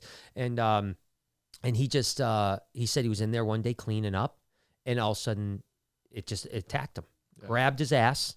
And literally, he said he grabbed his ass, he flipped over, it jumped on his thing, and he screamed at it just as it was like, "Ah!" And then he said his ears went floppy, and he was like just licking them, like he said something. In the meantime, he got like 20 stitches in his ass, and he, of course, he said he went to the hospital and said, "Yeah, I slipped down the hill, and cut myself." But this oddly looks like a yeah, it looks like a lion's mouth. No, It's a shaped rock. It's a big problem with big cats and keepers. Like, a lot of keepers that do it, that raise them up, they understand, like, when they're cubs, they play with each other, they bite each other, they scratch each other, nothing happens because their skin is 20 times harder and stronger than ours is. Right. So it's like they initially want to do the same thing as us because they look at us as family. Yeah. But they don't realize that they're going to kill us. Yeah. So it's like it's a very that's also another touchy thing, and it's like we were talking about Max earlier or yesterday, excuse me, and the hyenas. It's like when I got offered to train a hyena, I was like, wow, this is my favorite second favorite animal in the world. Like, that's so cool. Yes, I want to do this, and like I did so much research to find whatever I could about people training hyenas. I could find nothing. Right. Yeah. I mean, this is going back 6-7 years ago now, but like I couldn't find any. The only thing I found was guys in Africa. Right. And I'm like, okay, well, it doesn't really help me because they're training wild hyenas. So I'm like, it's a little different. Yeah. So it's like, and it's like, I knew AZA zoos didn't do it, and nobody was ballsy enough to go in with adult hyenas. So I was like, I want to raise this thing like it's a dog or a cat. Dog, yeah. I mean, they're it's like a 50-50 thing with them. But initially a giant fox.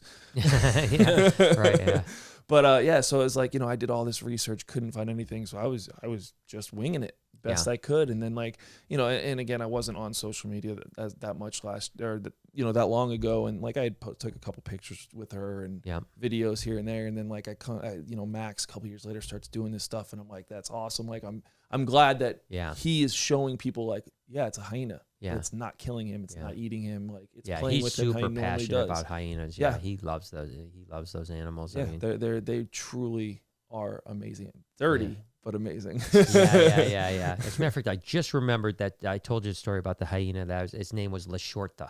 La Shorta. Okay. I just remember that as you were telling me. Yeah, you said you're like, I'll remember it later. Yeah, La Shorta was its name. So, so the hyenas are truly amazing. There's no doubt about it. But yeah, it's big cats. The laugh gets me. Oh my god. Well, they have do you remember how many vocalizations? It's over like 300. Yeah, like over 300 vocalizations. It's almost as bad as a whale. Like it's crazy to think of. It's really wild. I remember I was in a bush camp in a place called Timbe. In Africa, and it was when when I was out to catch a crocodile. I was on this place called Josini, and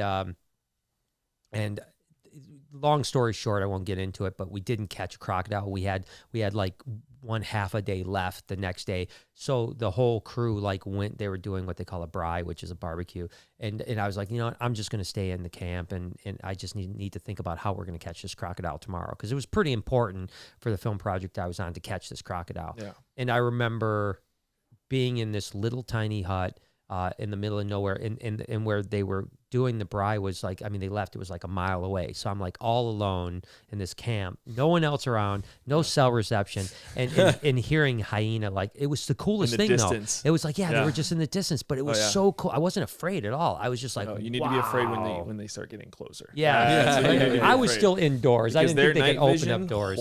Is amazing. But I was thinking, like, if anything goes wrong, I'm not making it to they're like a mile down the road. I'm in the middle of nowhere. There's lions here. There's hyenas here.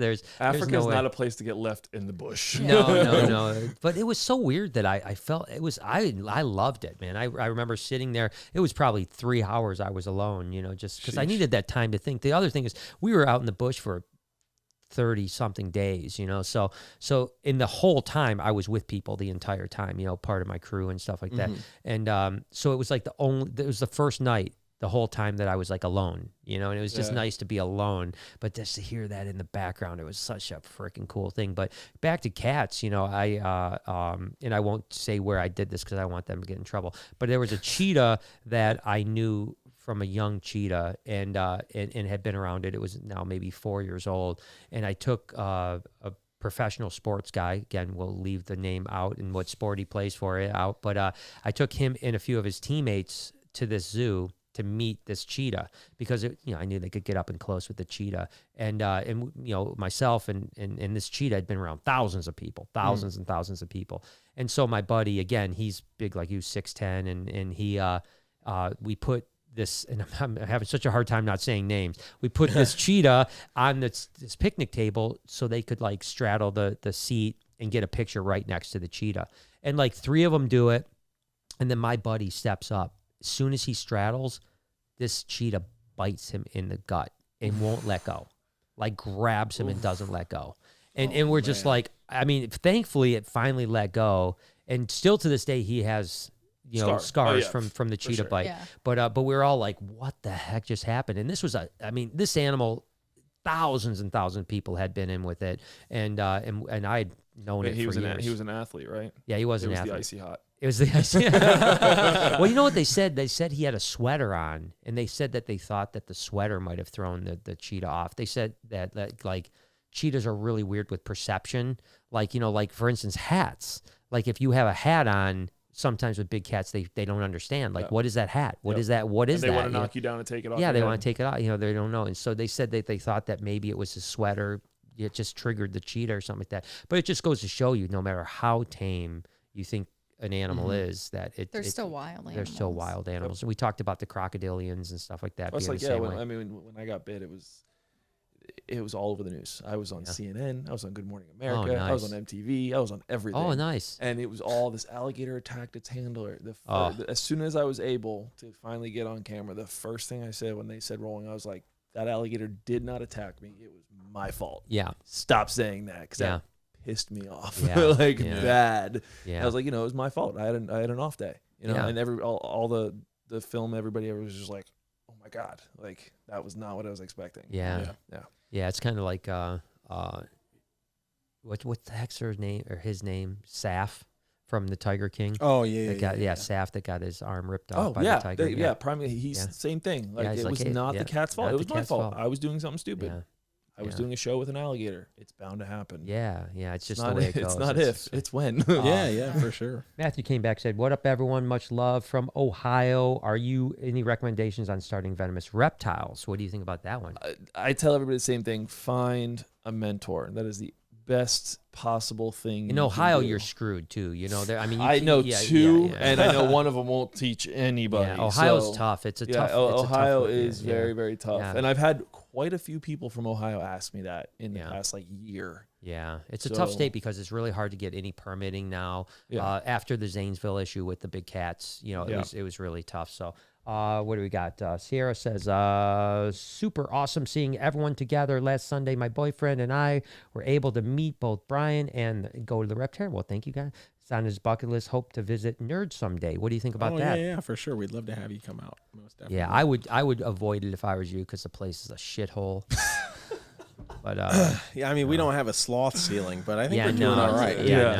No, it is one of my favorite reptile collections to go because it's so eclectic. You know what I mean? It really it's is like big, when people think of nerd, a lot of times they think of retics and ball pythons, but you guys have so much from monitors piranhas. to the fly river Piranhas, turtle. yeah. You know what I mean? Turtles, yeah. Everything. You know what I mean? Just it's almost like if you're like, hey, Kevin, have you ever heard of this? She's like, yeah, I've got him over here. I've got him over here. Yeah, exactly. Like, well, you know, I mean, like his thing has always been, and I mean, you've known him long enough, so you know this. He's always wanted to pursue the next challenge. Yeah. You know, like something that's a challenging animal to breed. So, like, you know, ball pythons and retics, obviously, he still loves them, but they're certainly not the challenge they were back in the 90s and whatever. Sure. You know, which is why we've been doing a lot with the basins and the Boland's pythons and all that stuff, because it's like that's.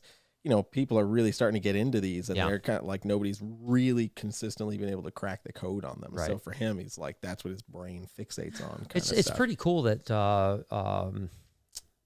toothless reptiles just had the croc monitor eggs last week or whatever. That's pretty cool. Yeah. Is that the first? I think that's the first U.S. captive eggs, right? Is it? I don't know that anyone's produced captive croc monitors that didn't come from a wild female. Yeah, I'm not sure. I think that was the first U.S. captive. You would know breeding. better than I would on that one. You know, because I know Kevin's gotten close. We have gotten close for sure. We've gotten junk eggs from our girl before. Yeah. I wonder what the trigger is there. I mean, I think the two things, Boland's pythons and croc monitors are. It seems like Kevin is like really focused on those two. Yeah, we're like. I feel like we're seriously inching our way to that kind of finish line, and it's like because now it's just a matter of dialing in these really specific parameters and trying different things with like nest boxing and you know, dialing in temperatures and humidity. Yeah, because that's the thing. I think even long time ago, people didn't realize, like, if you don't have 2 feet of dirt or whatever, it's not going to lay. You're not going to get anything. Yeah. You know, it's just going to suck its eggs up or go egg bind, you know. Yeah. Or lay them and eat them. Yeah. That's always fun. Yeah. But I think you're right. I think Boland's are in particular, I think you guys will crack that one pretty soon. Hoping so. Fingers maybe crossed. This year. They've been a challenge, man, because they're not like any other.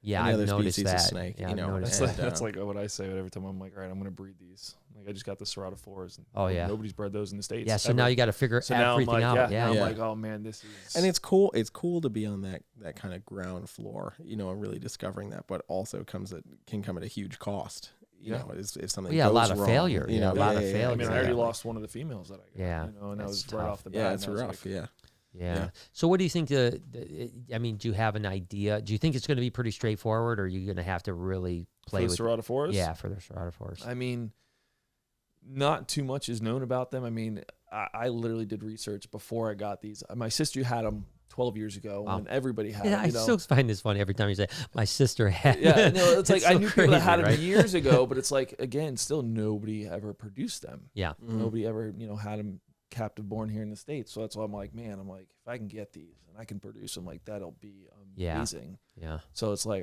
that's something I'm going to produce a lot next year. Like I've everything set up to the point where it's like, I'm hoping this is going to lay, this is going to lay, this is going to, so if it gets to that point, and like I know I'm probably not going to breed the Ceratophores for the next 2 or 3 years, but you never know. Yeah, I'm saying, but if I'm able to set up their vivarium perfect enough, and they happen to do it, wow, then awesome. That'll be amazing.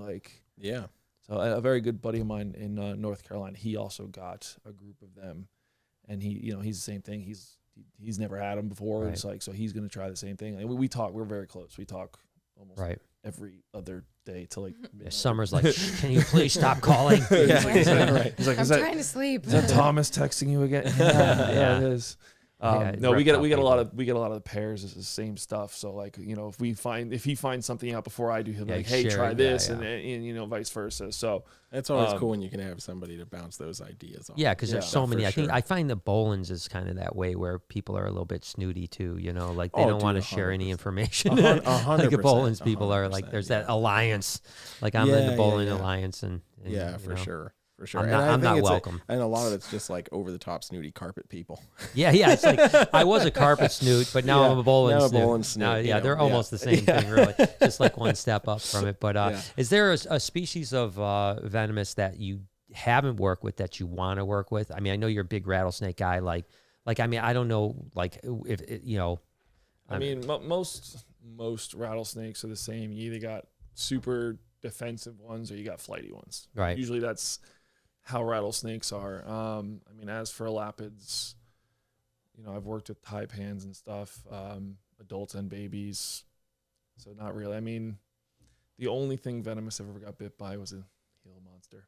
Oh, Gila, yeah. Gila, yeah. Oh, my God. It seems like everyone I'm not going to say where. It probably starts with TOM. Yes. But yeah, that was, you know, it seems freak like accident, it seems like most venomous people get bit by Gilas for some reason, and I think it's because and I'm not saying this happened in your case, but a lot of times people just get lax with them because they are like little monitors. You know what I mean? They're like little puppy dogs. My first time working with them. Really? Wow. Yeah, we took a picture of them. There's 5 or 6 in a big pull-out drawer, you know, and then they were like, "Oh, just put them away," and then.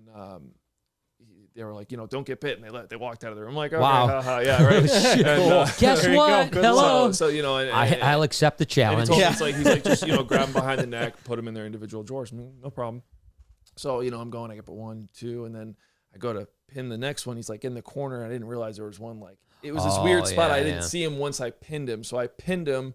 Went to adjust my hand, and he launched forward and just chomped on my finger. It wasn't like an adult. It was probably about this big. Yeah, but that still sucks. Yeah, still so sucks, like yeah. my immediate reaction, and my hand went flying. Lizard went back. Oh hit my the gosh! wall. Oh, Lizard was fine. He lived. But I was like, oh my God! Like I had no idea what I was getting into. I was like, because I've heard horror stories from Tom about what he went through when he got bit. He told me the same thing about his blood pressure dropping, yeah, it broke fainting. his finger. All yeah. this other. I'm like, wait, what? So then I go inside. I'm like.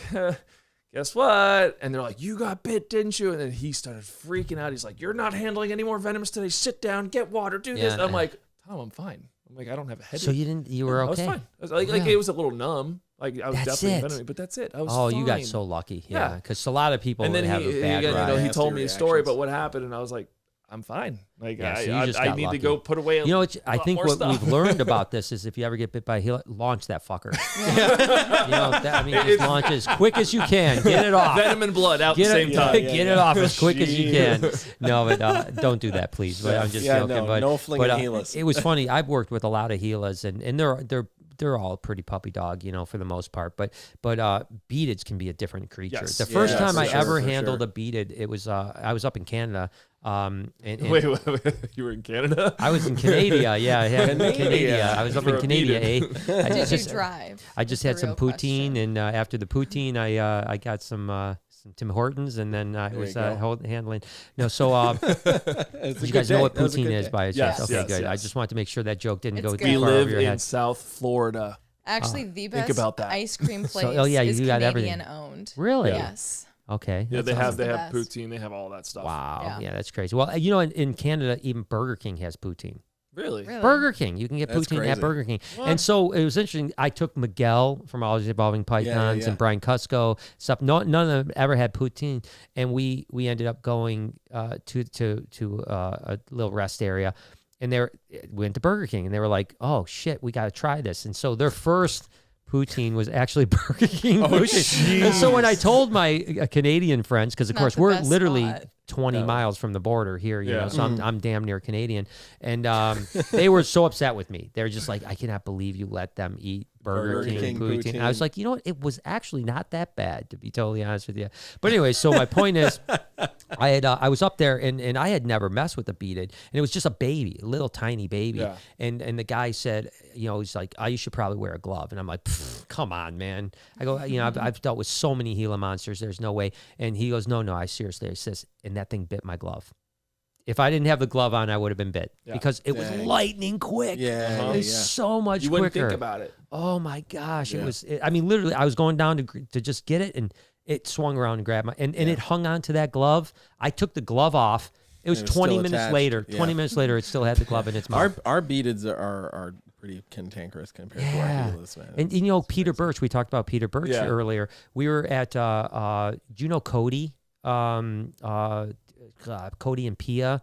Bartolini. Bartolini. Yeah, exactly. Yeah, so we're at his place, and he had a whole bunch. He had maybe 12 beadeds, and we went and messed with big ones. I mean, big adult beadeds, and we went and messed with them. Pete's playing with them like a monitor. He never met with any Heloderma at all, and No big deal. So this is like 1 o'clock in the afternoon. We go back in the evening. He wants to do it again.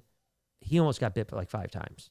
Like literally almost. I mean, it was like a different animal. Yeah. It was like in the morning and in the afternoon, they were like puppy dog. All of a sudden at night, they turned into like monsters. Yeah. That's their hunting time. And that was on Criticam, actually. Was it? Criticam, yeah. He has it with this thing just flying like at him. And that dude has ice in his veins, man. Because same thing when he was dealing with Cody's black mamba. It was on a stick and literally was this close to his hand, striking. And he was just like this, like nothing. I'm like, Pete, you're freaking crazy, dude. It's like, it's a black mamba. But he's like, this is normal. He's like, I've been dealing with taipan since I was whatever. I mean, he's been bit by death adders like 4 times. He's like, Sheesh. It's like those guys up. They're different level, man. Let's see a couple things really quick. We've got Acer Elite says, keep it up, guys. Brian, you inspire me and help me to get out of bed every day. Thank you so much. I also wouldn't mind breeding snakes if it wasn't for you. Keep it up, guys. So thank you. I appreciate the support. Mac is back. Mac is one of our mods. Love the Nerd Twitch streams. Hey. Tons of laughter on screen and in the chat room. My spamming request to see scrub pythons even was answered. That's it. Sometimes you just gotta spam us. Yeah, Mac is great. Yeah, he's amazing for us. He's also sending us didgeridoos. He's the one that sends us didgeridoos. That's awesome. Do you know my obsession with didgeridoos or no? We've heard. I only about learned because of Brian last weekend. Yeah. I was upset. I am obsessed. And then he told me about his surprise text for you. But yeah. Oh yeah. I messaged him and I was like, "Don't worry, dude. I can help you with some didgeridoo stuff. It's incoming." Oh man, you don't even understand. We're gonna have the Michigan Didgeridoo Symphony Orchestra here, dude. I want to do the beatboxing didgeridoo though. That's what I want. I want the really beatboxing didgeridoos, man. You got a couple lessons to go probably before that. I can't even hardly make the noise. That's all I can do, man. I'm getting there. Brooks Exotic says, Jeremy, good friend of mine. Do you know Brooks? Yeah. What's up, dude? All right. Well, will be great to talk to him on the day we met Lilith. You met Lilith with him? Yep. Oh, yeah. That's right. Okay, for sure. I remember him. Okay, he was up there. That was at Saturday or Sunday. Yeah, for sure. Yep. Well, hopefully he can come visit us someday. Where's he from? He's up in Mass. Oh, up in Mass. So not far at all. That's good. No. All right. Let's see. Are any snake morphs you think breeders and keepers are sleeping on? I don't know, man. I mean, I think, what are people sleeping on? Well, I mean, we can avoid the immediate elephant in the room and say you with the Lori project, but I think that one's starting to really pick up. Yeah, for sure. Pick up though. I think it's like people are starting to finally catch on to that one. Yeah. But it was my fault. I effed that project up. I'm not even going to lie to you. It just I should have been working that project 15 years ago. Let me tell you a quick story how this happened. Okay, so the Lori project actually, you might think of it as like, oh, it's so sweet that he named the ball python after Lori. The truth is, it wasn't. Yeah, it was a joke. We brought in lots of ball pythons back in the day, and Lori picked out a pair of ball pythons that looked a little different. They were in the same bag, so they probably hatched from the same clutch. They looked a little bit different, nothing too dramatic, and she just keep Lori on the cage. Keep Lori. That was what it was. So we started calling Lori ball pythons to kind of mock her, because we didn't think they were that neat. We're like, yeah, those Lori ball pythons over there. And so people would come visit us, and they saw these Lori ball pythons. So then we produced a super Lori that was like blue and silver, and it was like, oh my gosh. Yeah, by this point, everyone was like, oh my God. Everyone knew the Lori project, so we, it was like we didn't change the name. We're like, I guess they're Lori ball pythons now. Yeah. So the truth is that, it wasn't as nice of a story as you think it was. Summer's like, how sweet was that? He named it after his wife, Lori. Yeah. No, unfortunately, I admit I was mocking her. But she brought this up on a podcast a while ago, and this is the honest to God truth, but I will refuse to admit it. Well, I guess I just did. But she was supposed to get all profits from that entire project. Like that, like all proceeds were supposed to go to Lori, away from BHB. And so for the last 15 years, I just haven't done hardly anything with the project. Not because I was avoiding her getting paid or anything, just because I thought it was a really cool project, but I was focusing on so many other things. It wasn't until last year when we produced the first Super Lori Leopard that it rekindled my holy cow, did I miss something here? This is actually a lot cooler than I expected it to be.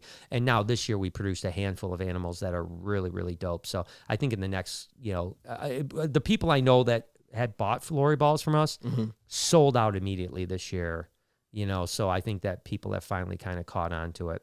I mean, see, that's her "I told you so" moment without. Oh saying yeah. No, she's got a lot of those moments for me.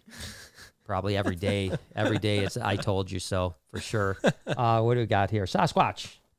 I'm in silent partner with Will. Oh yeah.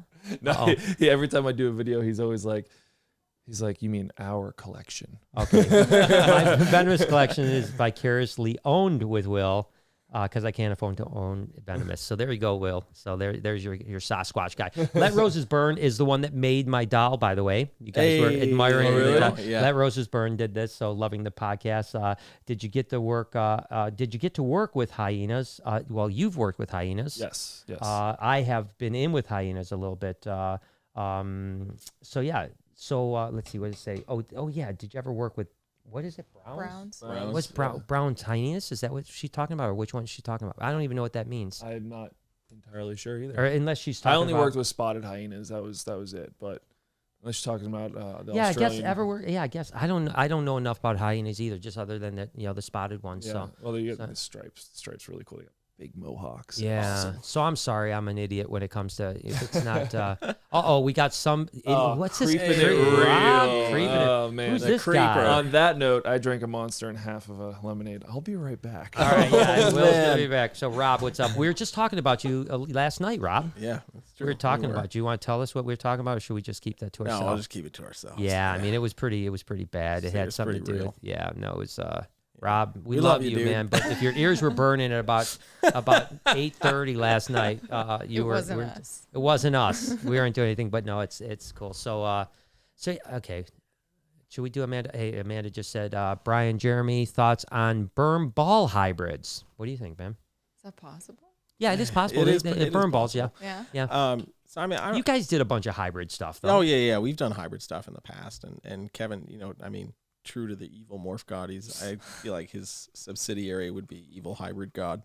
Really? He likes the but hybrids. Oh huh? yeah, he's all about just trying new things. And I remember when he preached the wall, the ball, Yeah. ball, and that was like really like crazy. we because- still got one. Oh, really? Yeah, Nice, we nice, still nice. got one. And it's pretty cool. I mean, I'm pretty chill with hybrids. Like my biggest thing was always like, especially with colubrid hybrids, like a lot of times people just misrepresent them. correctly. Yeah, that's my biggest problem. Yeah, I have yeah. no problem with hybridizing at all, but there are animals like creamsicle corns, frosted corns, other Mm-hmm. things like that are hybrids that people just don't know are hybrids, Yeah, right? Like exactly. creamsicle corns have just been kind of like, hey, it's a creamsicle corn, it is, but it's got half emery rat, which are now not even the same genus, right. let alone species. Like it used to be a guttata, and then a guttata emeryi. Right. So they were subspecies. So that was almost like, you're not even integrating species. You're just integrating a subspecies. Now they're not even Pantherophis anymore. So Right. so you got Pantherophis and Elaphe. So it's a different thing. But people, like you said, they don't represent it. Yeah. And I've seen the same thing with like albino Sinaloan milk snakes now, where they're definitely just hybrid Nelson's milk snakes. Right, and, right, And we've exactly. seen a bunch of other things like that. So if you're going to hybridize, as long as you talk about it and keep it pure. Yeah, just say what it is. Yeah. Yeah. Frosted corns came out back, in the early 2000s, and the guy was asking like big money for them because they were these really cool corn snakes that had this weird like frosting look to them. And then years later, we found out that they were crossed into gray rat snakes. Yep. And it's a bummer because all those people that bought them as corn snakes were just continually perpetuating them. So that's the only problem I have with Yeah. hybrids. No, I'm the same. Now, way, man. granted, it's pretty hard to do that with pythons. I mean, you're not going to have a berm ball and go like, "Oh, that's not a berm ball. Yeah. That's a berm. That's a ball python." Exactly. I mean, it's exactly. but yeah, there's been Yeah, I got been getting those questions a lot lately. If I was into hybrids. hybridized stuff, Hybridized stuff, and I'm yeah. like, I have canebrakes and I have Easterns, and Yeah. Tyler just got a big pair of bat wings, which is the hybrid yeah. of those from another friend of ours. So now everybody's like, "Oh, are you gonna hybridize yours?" And I'm like, I've thought about it for actually a couple of years. I've been talking about it, but I'm like, I don't. It does naturally happen in the wild sometimes, and that's a little bit different too. like the gabinos, but like I still Just like I'm the like bat eaters, I guess, are the same way. Yeah. Yeah. Yeah. Yeah, so, same thing. Bat eaters, bat wings. They're all the same. I think again, I don't mind it as long as you're being honest about it. Yeah, But there's also not a lot of hybrids like the burn balls. I'm sure will be sterile. I highly doubt that they'll be able to be reproduced. I don't think. Because the super balls, which are the blood python ball, they're garbage. I mean, that you cannot produce them. I mean, we tried for years. We got slugs after slugs after slugs. You can produce them the first time, but then generations like a mule, or was that a dog? What is it? Donkey? Yeah, is that what it is? Yeah, ligers too. Tigers and lions. They produce slugs. Sterile, they're sterile. Nothing slugs. I want to acknowledge, only because I saw it when I looked over at the chat. Brian Cusco was here. He said that we were a week late, and I'm gonna combat that and say you were a week early. So he didn't know either you were coming. I didn't tell him. That's right. I think that's I didn't right. tell him. That's Brian. Right. Yeah, it was great having Brian and MJ in the house. Yeah. It was really beautiful. It was again, that's what Jay and I were talking about, having 2 weekends a row, having friends in. It's feels really good after feeling very very isolated for a long time. Yeah, for sure. And again, we've been around people, the whole time, but at least for the last 4 months, but not friends, hanging out, telling stories, and it's just kind of cool to, it just makes you feel like life might get back to normal here at some point. So So Brian was, and of course Brian was the is officially the reigning cold tub champion for my record. He had the most minutes in the cold tub at my house. So if anyone wants to challenge that, I'm not even challenging that. What's a cold tub? Cold tub is I have a cold tub that's refrigerated to 42 degrees, and you go into it. And How did I not see this? I don't have it here. How long did he sit in it? At 4 minutes and 20 seconds. How because he's a cold high is the water? 42 degrees. Did And trust me, it is cold. It may not I'm sound not cold, challenge that. but it is. No, it that is sounds cold. Like horrifying. MJ made it 36 seconds, and he bailed 36 Really? seconds. I've worked up I to. just want to try it just because I'm weird like that. So So to make matters even worse, what you do is you 4 do minutes. sauna first Yeah. for like 10 or 15 minutes, Then so you you jump really in heat it? up. Then you jump into the cold tub. I mean, it's probably good for like your joints and It's great for inflammation and everything. stuff. It's great for it's unbelievably Sounds like therapeutic. shatter. That's why I have them. Yeah. From a therapeutic And standpoint. just so you can have challenges. Yeah, and just so I can have challenges. Matter of fact, ironically enough, MJ from MJ Exotics messaged me today. There's like a competition. By the way, Brian, if you're listening, I guess there's a competition for how long you can stay in an ice tub. Like there's an actual competition for it.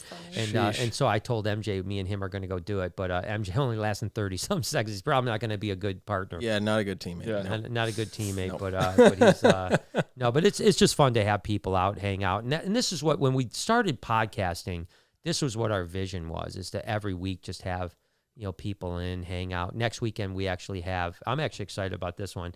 Nothing to do with animals. We have the Motor City Paranormal Society founders. Oh, that's here. right. That's right. Yeah. So we're going to talk ghost stories. It's on Halloween. It's on Halloween, 5:00. We're going to talk ghost stories for as long as they want to talk ghost stories. So it'll be pretty dope. I'll have to watch that one. Yeah, it'll be good. We're going to be trick-or-treating for our daughter's we can halt watch for it her later. birthday.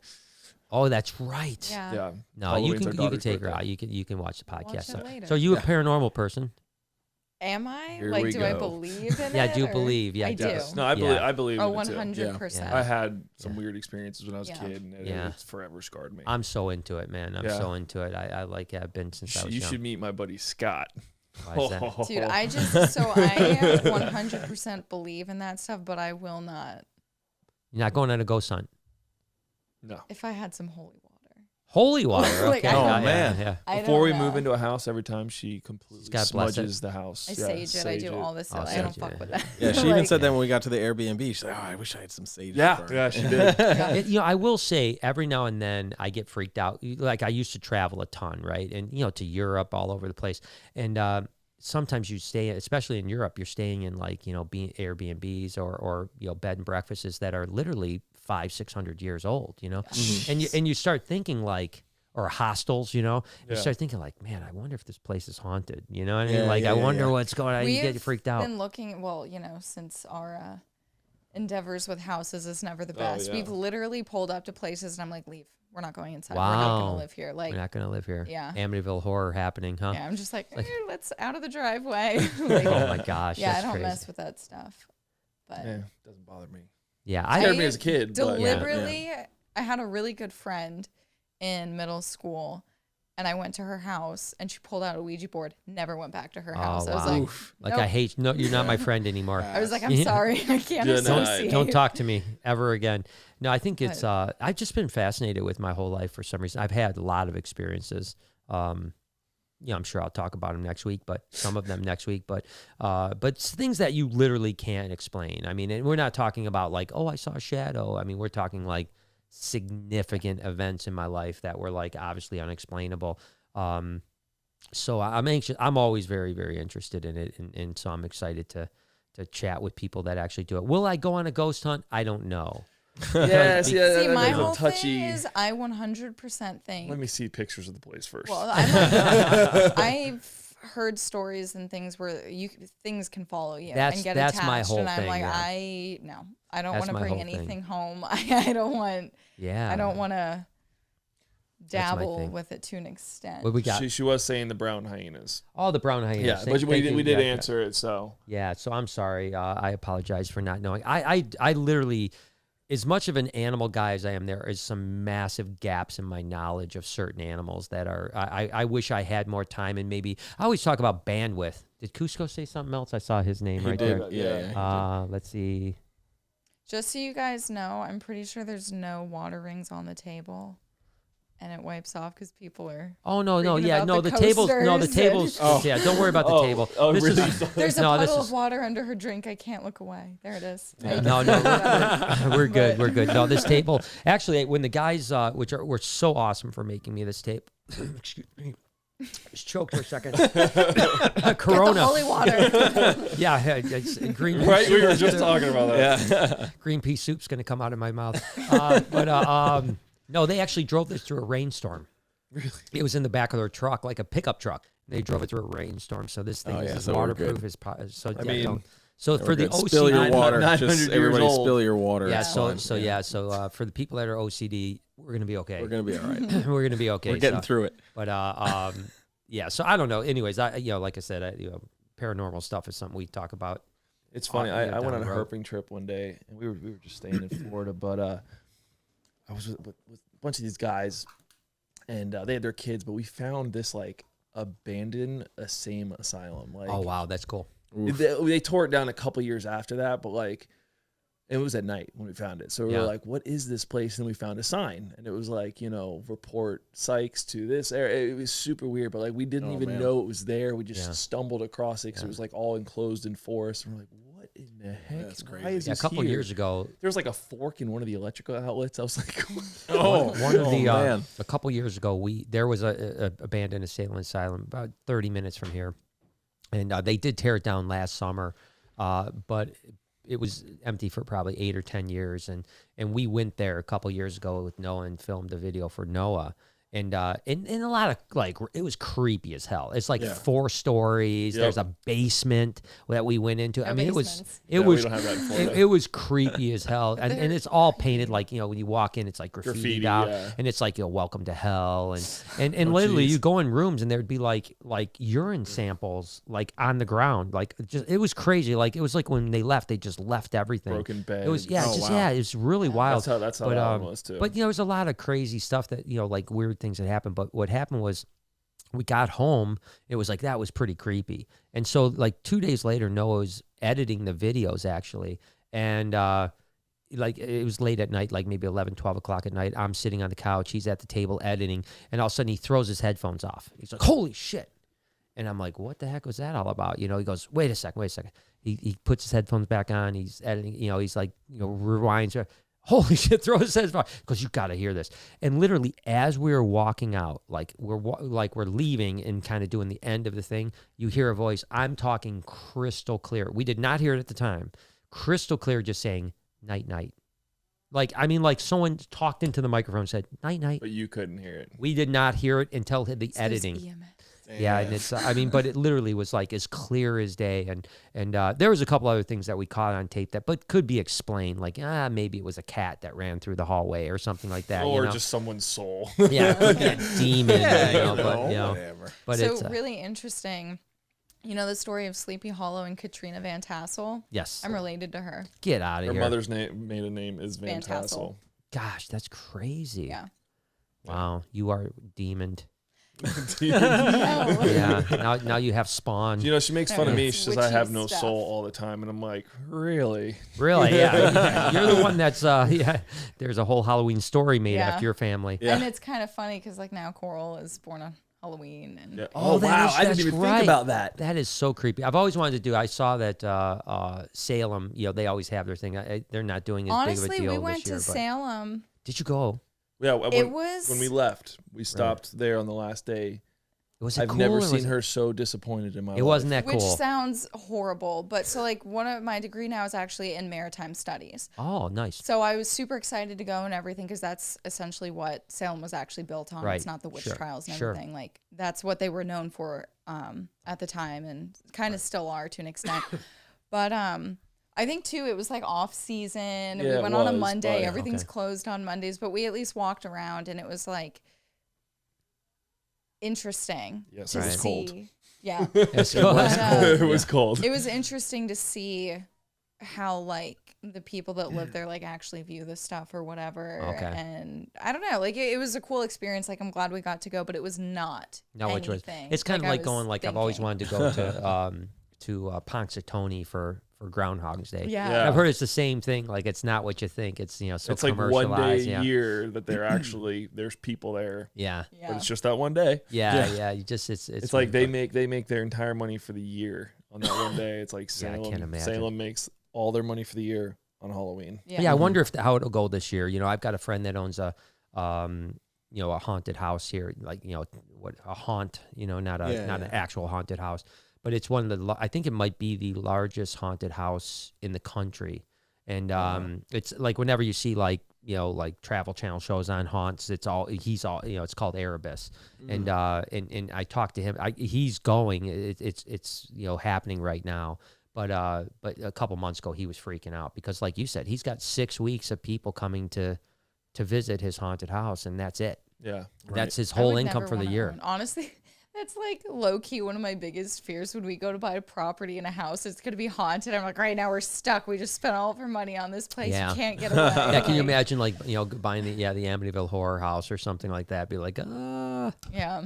No, I always mess with her because we watched all those Paranormal Activity movies, oh yeah, and I'll like even weeks or months will go by, and I'm just gonna be like, I'll say something to Coral and be like, "Do you want me to get your friend Toby?" And she just I lose Oh. it. she's I'm like, broken that's a not plate. funny. She's like, "Don't ever do that again." oh my god. Like, You know, that's I not actually funny. took Kevin. We were down in Arlington for the NARBC Reptile Show, and I took him. I think it was the first or second one, and Kevin came to me to the movies to see Paranormal Activity 2. Oh, no way. Yep, he came to the movies. I It's can't like, picture Kevin in a movie theater. yeah, it was actually Oh pretty God, it's interesting. like you in a movie theater. Probably. It was interesting. He did very well because I thought it was me, him, and a couple other people. I just and, I expect to see this.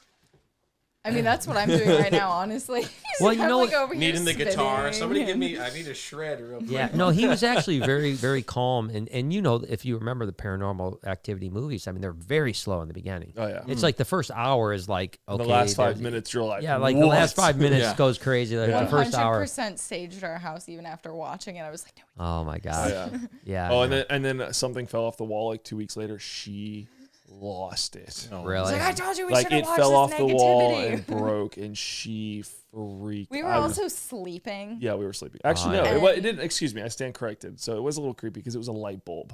Light bulb, like just broke and fell like out of nowhere. No, It that's was yeah. off You the need middle of to the you night. need to move Yeah. immediately. Oh, we did. We Yeah, did. But We no longer house live was there. on the market that night. You just need Yeah, what yeah. you need to do is go get a gallon of gasoline, Yeah. pour that right all over. Burn and that just- sucker. Yeah, just throw a match on that place right Walk now. away. yeah. Okay, Yeah, so I got to ask, Yes. just because you brought up a random Kevin story. What's your craziest Kevin story? Oh God. Well, I always tell people my craziest Kevin story is the day we met. You know he's never gonna see this. Oh, yeah, that's true. Yeah. You know what? Mine is too.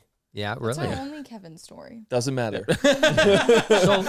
So Kevin, this was obviously very early on in the ball python days. As a matter of fact, I don't know what year it was because it was the second ever Orlando show, now Daytona, but Yeah, it was Orlando at the Orlando. time. And it was the second one And we did all of them. We did the first one when it was at the Howard Johnson. Then it moved over to the Twin Towers. So this was the first time at the Twin Towers. And the ball python game was literally like non-existent. I mean, like people were making fun of me for loving ball pythons, you know? And I remember I heard about this guy in New Hampshire that loved ball pythons, and then Tracy Barker from Vita Precaution International so it was like us three were the only three people, and then you had Bob Clark had the albinos and stuff like that, but that was he wasn't a ball python guy, he was a retic guy and a berm guy at the time, and he had the only ball python project he had was he had the genetic stripe, and because he had to buy the genetic stripe, when he bought the albino they made him buy the genetic stripe as part of a package deal. Other than that, no one else in the world, I think, cared about ball pythons. And so I heard there was a guy named, do you remember a guy in South Florida named Mike Ellard from Burgundy Reptiles? It was kind of familiar. Yeah, he's been out of the business for a while, but he was like a big importer back in the day, you know, when like Herpetofauna was still going on with Tom Crutchfield. Yeah. And there you go, Tom. Yeah, right. Link in the description. We should have a scorecard. Yeah, link in the description. So I heard that Mike Ellard had brought in hypo ball pythons, the first ever hypo ball pythons. Oh, okay, yeah. You know, like they're And so just by happenstance, my booth was here, and Mike Ellard, like we were back to back. Yeah. So we were sharing the same space, you know, but we had 8 feet apart or whatever. And so I see, and I knew Mike, you know, so I see Mike walk in, he's loading his stuff, and I was really anticipating, like, wow, man, this cool hypo ball pythons, you know, this is so cool. And so sure enough, I see him put down a 10-gallon aquarium. There's 3 hypo ball pythons and a couple other, you know, who knows what they were. Now they might have been something really cool. At the time, we just thought they were like aberrant normals. And so I'm like, I'm doing my stuff, and I'm like, I gotta go talk to Mike and find out what's up with these hypo ball pythons. And so I walk over, and there's this, you know, dude with long hair standing there talking to Mike. And I walk up to Mike, I go, Mike, what the fuck is the deal with these ball pythons, man? And Kevin, I didn't know it was Kevin at the time. Kevin looks at me and goes, the deal is I'm trying to fucking buy a snake. And I was like, what?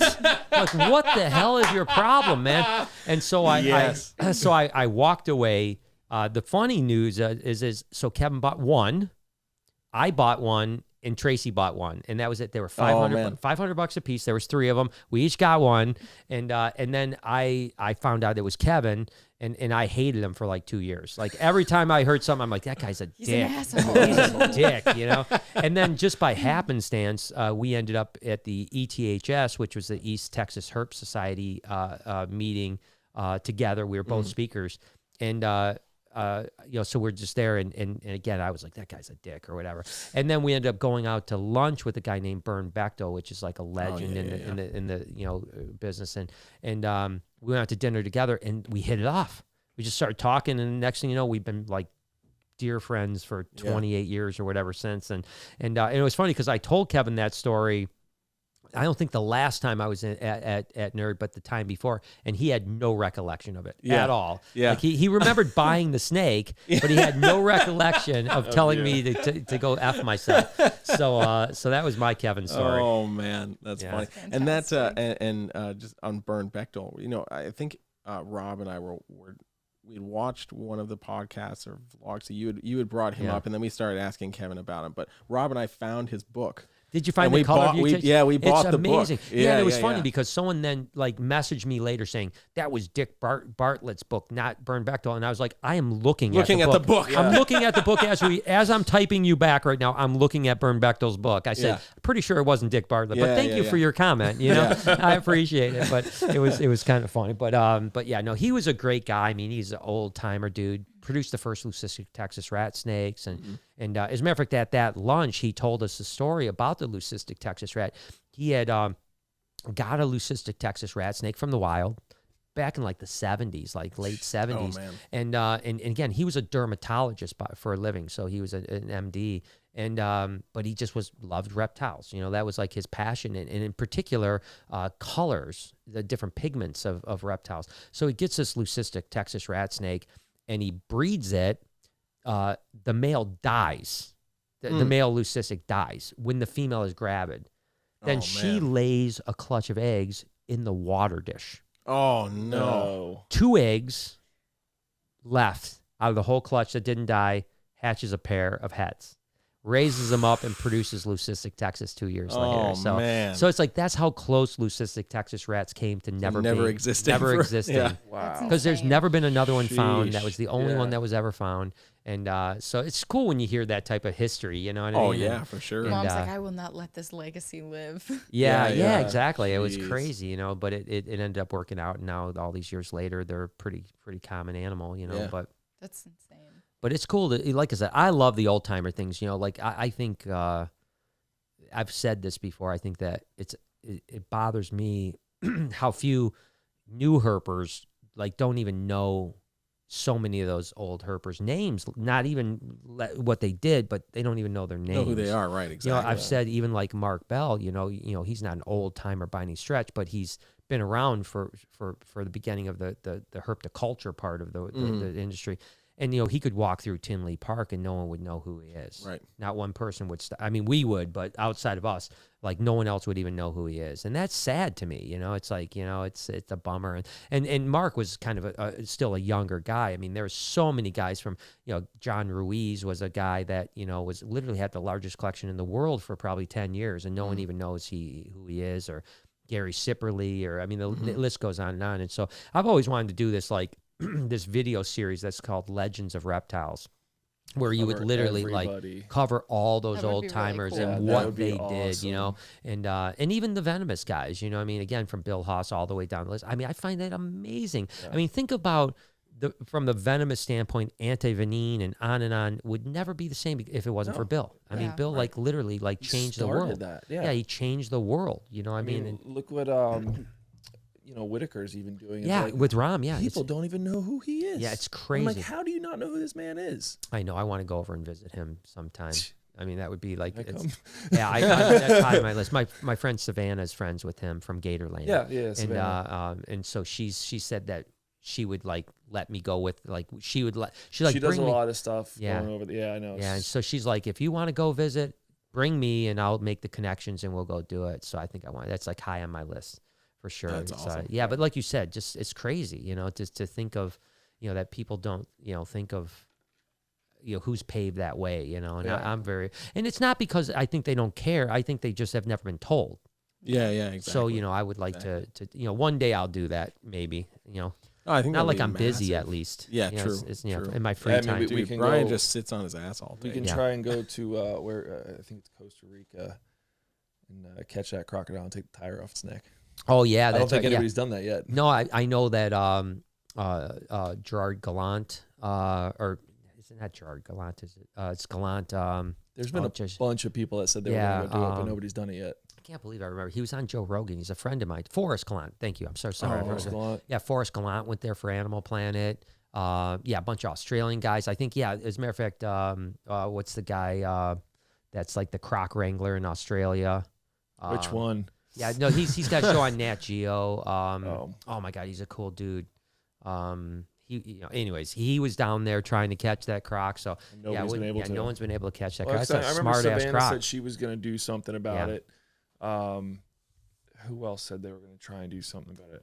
Everybody. Yeah, I think everyone. Everybody was going to do it. Whoever gets it's going to be amazing. But you know, it's. But then the other day I see a video on Instagram. Some lady gets like 3 feet from it and is like throwing it eggs to eat. Holy crap! Watch her be the one that gets it. I'm like, how it makes no sense. Like nobody can catch this croc, but this lady's getting 3 feet from this 14 to 15 foot crocodile and feeding it eggs. You ever see Lake Placid? Yes. Like, I mean, is that the best movie ever? Yeah. Or like Betty White is like, feeding God, cows that was and Betty shit. White. I didn't even think about that. Betty White was feeding it cows. You gotta get Betty White on the freaking podcast. Listen, she loves reptiles. She does love reptiles. And I had a great connection to Betty White. Because, by the way, there's 2 people in the world I want to meet. David Attenborough and Betty White. Those are the only 2 people that are like. I want to meet Sylvia Earle. Oh, there you go. Yeah. I mean, there's a lot of, obviously I want to meet a ton of people, but those are like those are my 2, like, and they're both in their 90s, you know, and like there's not a lot left, you know. Although I saw something just a couple days ago where Attenborough was on a talk show in the UK, and dude was sharp as shit, man. Oh yeah, sharp as hell. Yeah. I mean, like He's got to be like 94 now or something like that. I mean, his and brother already passed away. Yeah, I know, that was a bother. Dude, so many people heard from that. And then I don't know if you remember, but a couple months ago there was rumors that he passed away. Yeah, I remember. And everybody was freaking out. Yeah. Oh my god. Yeah, I've like tried. We always talk about Could like. you imagine waking up and everyone's like, "Oh, you're dead." Oh and yeah. you're just, I'd be like, I would be like, sweet, but I'm going to go with it. Yeah. But they always talk about 6 degrees, right? You're always 6 degrees away from somebody, and I'm probably, Jay always jokes around that I'm probably 3 degrees away from everybody because I always know that's probably true. And I haven't been able to get to Attenborough at all, and I even know people that worked on his production crew, and I can't get them. Like, there's no way I could get to Attenborough. Like, I've tried. Oh man. Because I would fly. Even now, as much as I don't want to fly with a mask, I would fly to London tomorrow to meet Attenborough. Yeah. I would fly tomorrow. But I did have a connection with Betty White because a guy named Mike Dees, who was the director of the LA Zoo for like 30 years, great individual, by the way, one of the nicest human beings on the planet. Unfortunately, he passed away about 2.5, 3 years ago from cancer. But he was going back to kind of the paranormal thing a little bit. He was on a show called Destination Truth, which was Josh Gates. Okay. Yeah. Josh Gates now has like Something Unknown on Discovery, Expedition Unknown on Discovery. So, but he started on Travel Channel with Destination Truth, which is a weird like paranormal-y thing. Well, Mike Dees was the zoologist on that show. And so I was friends with Mike, and Mike hooked me up with Josh, a bunch of stuff with Josh. But so Mike and Betty White were great friends for like 30 years because she was such a big supporter of the LA Zoo, and she loved reptiles and stuff like that. So he had already talked with Betty about meeting with me, and he was like, yeah, she's just got to find the time because she's, even in her 90s, she's got a very busy schedule. And I was like, listen, you tell Betty if she has a half hour, I will fly there and meet her. And then, unfortunately, he fell sick and he passed away. So that was my only connection to Betty. And I think by now it'd be very difficult for me to recreate another connection. You could do an entire 5-minute video. Oh my gosh! Just like Betty White needs to see this. You need to come to my facility. Send this to Betty White. Everybody send this to Betty White. Like do something. You never know. I keep thinking that because I mentioned Betty White and I mentioned Attenborough quite a bit in my vlogs and in when I do podcasting about how much I'm hoping one day someone will be like, because a lot of times that does happen. I mean, especially with things like I'll say something and then there'll be 10 people that are like, yeah, I can hook you up with that, or I can hook you up with this. And so one day someone's going to be like, guess what?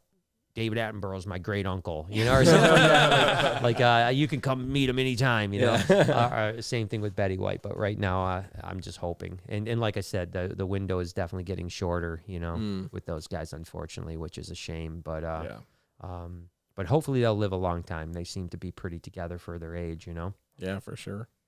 So who's your guy? Who's your meet? You got to meet Sylvia Earle. Well, yes, yeah. Is it my turn? Yeah, go ahead. Do it. Crap. That's a good one. I don't know. Yeah. I mean, I'm not going to say Peter McKinnon because I know Jay will like that too much. Oh, yeah. Peter McKinnon. What do you do? Yeah, buddy, yeah. So I am definitely 2 degrees away from Peter McKinnon. I have friends that know him. Yeah. Yeah, I know people that are in his squad, so. Yeah. It's just a matter of time. I don't know. He's changed my life on photography and videography. Yeah. So yeah, just a super good dude, man. Yeah, he seems like a good guy and very, very dynamic. For those of you guys who don't know, he's a YouTuber that is it's been very, very popular over the last couple of years. Successful. He has 5 million subs, something like that, something on that lines. And just is a really great photographer, cinematographer, super good dude, man. But realistically, if we're not talking YouTubers, I mean David Attenborough, that would probably be one of my. Yeah, I mean, gosh, it's like him. Could you imagine what that guy has seen? You know what I mean? Man, it's dude. just. Well, it's like, could you imagine getting him, Sylvia, Jane Goodall, like all of them, and just at a table, just like, let's have a conversation. Yeah. Oh my god. Please tell me everything. Yeah. I want to help. Like I know the 3 of you can figure out the meaning of life. Right. The ultimate question. Yeah. I was a big Diane Fossey fan too.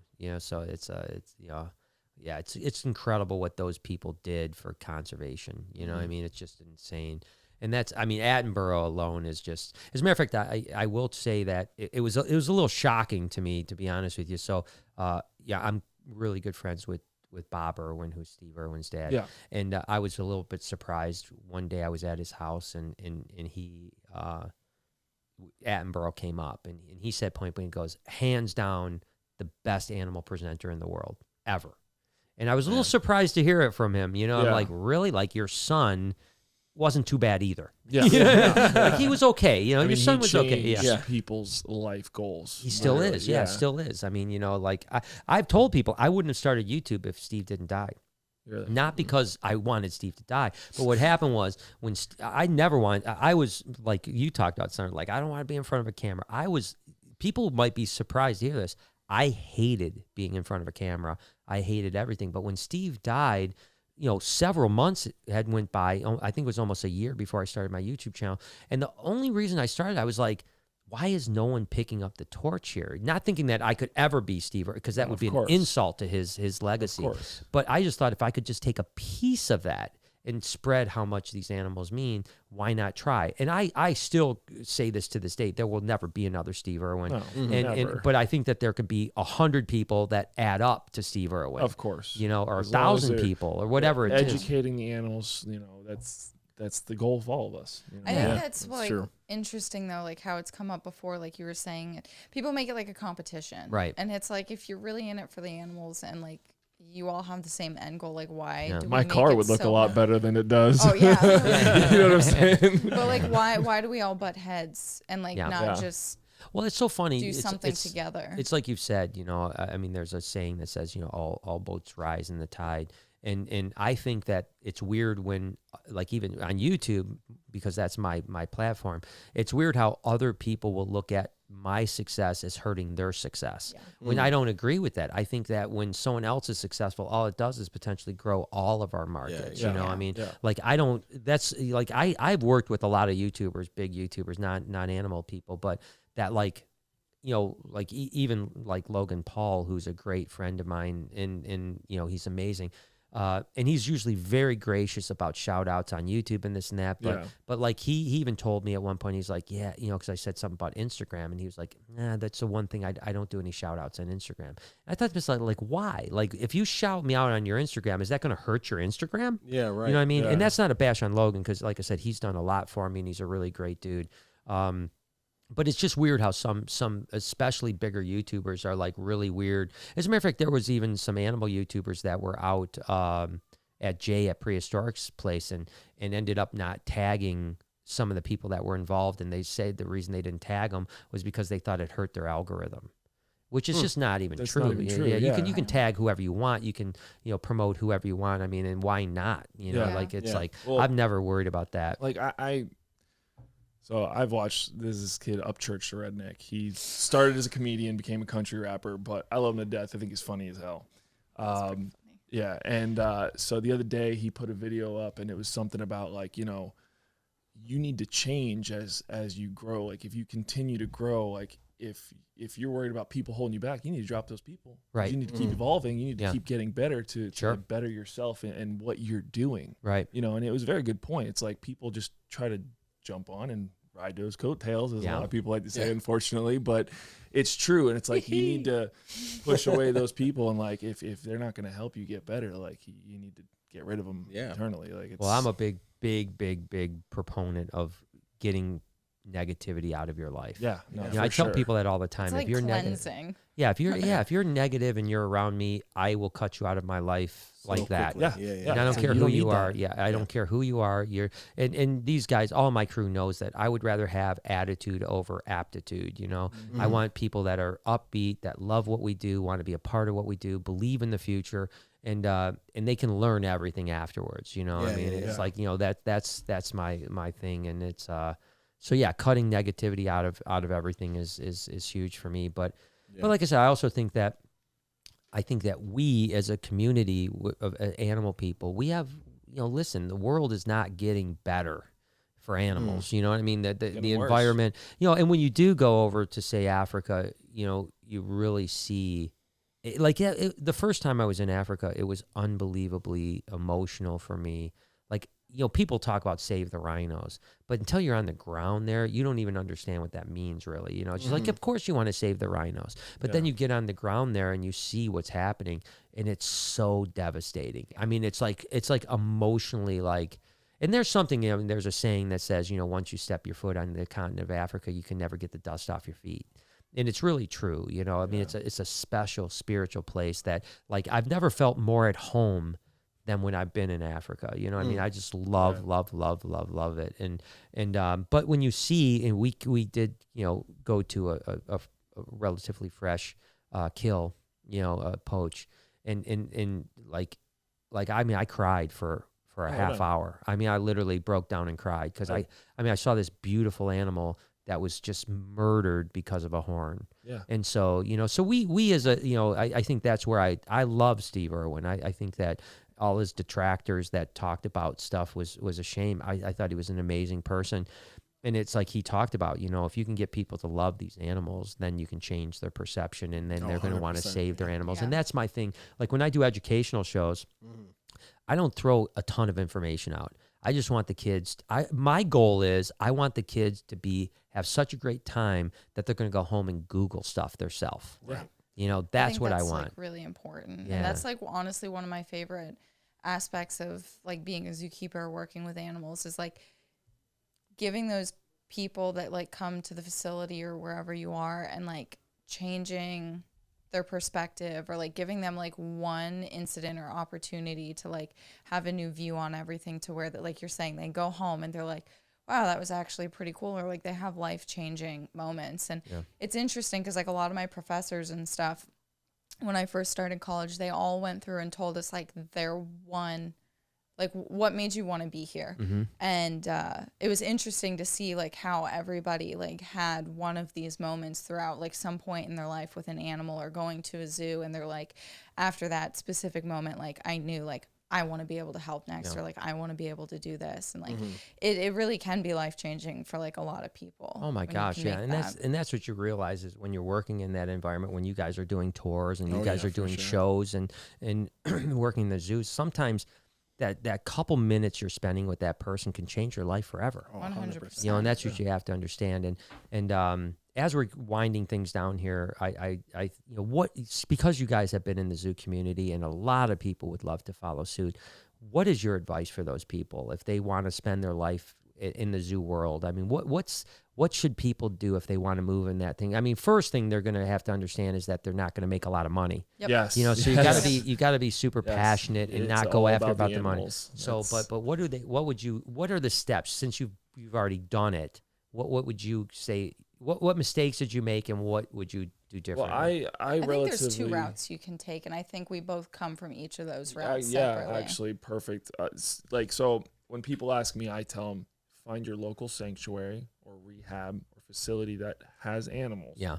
Volunteer. Something small skill and volunteer. Yep, volunteer. You're going to shovel shit for the next 4 months. Yep. It's not what you think. Start. Yeah. It's not what you think. Yeah. Like, on camera, everything looks great. It's like, but you're not seeing what it takes to get those shots, to get those animals, the day to day. It's the care that goes into it. It's nothing like you think it is. Right. Like, cool, I have a picture with this kangaroo baby. I just got like beat up by the mother to get it. Even like the foxes that we have. Every single, honestly, one reason I do not like posting pictures of my foxes is because I don't like people messaging me and being like, oh, they're so cute, I want one. I literally tell the same person, I tell every person the same thing, and it is not what they wanted. And I'm like, listen, like, they're you not, said that earlier. Yeah, I'm like, they're not pets. They're not domesticated. Well, it's like I've always said, in the zoo world, and even in our place, it's like people are like, oh, you get to play with animals all day. No, it's we like, don't. no, we get to clean shit. Rob and I joke about that all the time. Like, I think it was about a month or so ago, like there was a flood in the rodent room, and so we had to like take care of that. We're cleaning all this nasty wet rat shit, and we're like, this is it. But we get to play with snakes all day, dude. It's great. It's gonna be great. It's like I was saying when we we're putting up that roof in the sloth room. I'm like, Oh yeah. why did I work with animals? Yeah. It's like, And then we all laugh. Isn't today Yeah. a great day playing with animals? yeah. But it's worth it. You know, it's Yeah. all those moments of work and hard and just stress and all the things.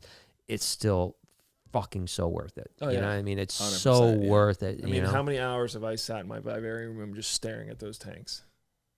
Yeah. Too many. Yeah. Well, that's what It's people like I'm don't going to bed. see. I'm like, okay. Yeah. Well, that's I always tell these guys. This is my favorite time of the day is when pretty much everyone's gone. Yeah. No cameras are on. Yeah, And like yeah, I told you, sometimes I just go in Ivy's cage and chill out, or I'm sit and just. I mean, as a matter of fact, hopefully we'll get a chance to do that tonight. Yeah, it'd have to be tonight. Is my favorite thing to do is when everyone's gone, shut the lights off and just the vivarium lights are on. All the enclosure lights are That on. is why this happened. Yeah, and- actually. yeah. It's like I mean, dude, it's just so magical. And I'll just sometimes walk around for 20, 30 minutes, just literally walking up and down, looking at cages. At the end of the day, at the end of a 14-hour day, I'm going to spend an extra half hour, sometimes even 45 minutes, just looking, just admire. I say that's when I'm a patron of the zoo. You know, I'm no longer the owner of the zoo. I'm no longer the caretaker. I'm not doing any work. I'm just walking around and I'm just inviting. But it takes on a totally. We did it with Cusco last week. Yeah. When he was here, we shut the lights off at the end when everyone's gone, and it just, I don't know. Jay talks about it too. Just the lights are. As a camera guy, as a photographer, you'll love it because every cage is just a little bit different. Yeah. You know what I mean? The lighting is a little bit different. Everything just shines. It's almost like golden hour outside, but inside. And weirdly enough, when we first opened, my intentions were to not have overhead lights at all. Really? I was going to have it dark all the time. But then we realized quickly that we were going to be something completely different. I really thought when we opened that there would be like 2 people would walk in. They'd walk around for 15 minutes. They'd leave. 20 minutes later, 2 more people would walk in. I had no idea that we would be full all the time. Yeah. Like I didn't know that was going to happen. But when that happened, walk through your upstairs a couple. yeah, and that's limited. That's limited. We only allow small. I'm telling you what, you guys, you don't understand. When we were pre-COVID, we would open up on a Saturday night at 4:00. At 4:20, there was 220 people in this building. 220 people in this building. Like you could not literally walk. I mean, it would take you a half hour to go one aisle because it was so crammed. So many people. And it was like that every single time, And so we really fastly realized like you can't have the lights out. You just can't have the lights out with that many people. Yeah. Now we have limited numbers, but like you said, even with the limited numbers, there's a lot of people, and they're always in here. It's from the time we open till the time we close. But there's still, we got to do that when it closes tonight. Just shut the lights off and spend a few minutes just chilling, because it's magical. I'm down. It's I think really, to go back to answer your question though from before. Yeah. So like Will said, either go to like your local place or whatever. Oh yeah. You didn't get we didn't get the half. second half. Yeah. But so like That's okay, there's Summer. that. We're out of time. No, just joking. I'm not allowed to talk on camera. Yeah. Oh, there it is. There it is. There We knew it it. is. Yeah. The one thing Will Yeah. told me when we started is don't let her Yeah, talk. don't let us say a word. Jay, you were supposed to not put the microphone on. Yeah. What happened? No, But I do think that is very important. But like you said, I think you have to genuinely be happy and like want to actually pursue and like be essentially not even where we are, but just even a different route with working with animals. It's or not about your education. life. It's about theirs. Yeah. Top. Yeah. That, and you have to understand you're not going to make money. Well, eventually there's a possibility, but like Yeah. you're not It's a doing long it road. to get rich. You're doing it Yeah. because, so like I always say I work with animals because I'd rather be happy than wealthy. Absolutely. And I think like if you know it's your calling or it's something you really, really, literally want to pour your heart, sweat, blood, tears, everything into, Yeah. then you can either go an education route, which is what I did. There's a lot of different ways to do it too. There's like environmental science, maritime studies, or which is something that I'm actually doing now too. Environmental science, zoology, land management. Like there's so many routes that you can take. Right. But most of the ways even to get into education is you are going to have to have background experience. Yeah. So like even the degree I got, they changed the requirements. So you have to have previous experience before even applying to the program that I got my degree with now. So it's like start local, start small, start volunteering. Like you are not going to start out making money. None of us did. I can guarantee that. No, hey, listen, I'm pretty sure I can say that Comfortably, yeah. Oh yeah. Well, I tell people, really, first 25 years of my career, I was broke almost all the time. Exactly. 25 years. I mean, now we're doing well, but this is the first time in our life that we get to, now we're getting our cake and we're getting to eat it too. It's the first time that's ever happened. Yeah, and that's kind of like what we try to say is, we get the comments, mostly Will, I mean, because he's usually the one on camera or whatever. Yeah, you're not allowed. Yeah. But it's this stuff like, oh, you're doing this for the views and for the money. And it's like, not really. Like, this was a hobby or a career for either of us before. And then it's like, we want to share it with people. We want to make them have an experience, even if it's. But I think there's something really weird about like how people think somehow if you're doing stuff for views or money or popularity, that somehow your message is lost. In a way, that what I've talked about before is that, and when people will say like, oh, Brian's just about the views or something like that, this is what I always say.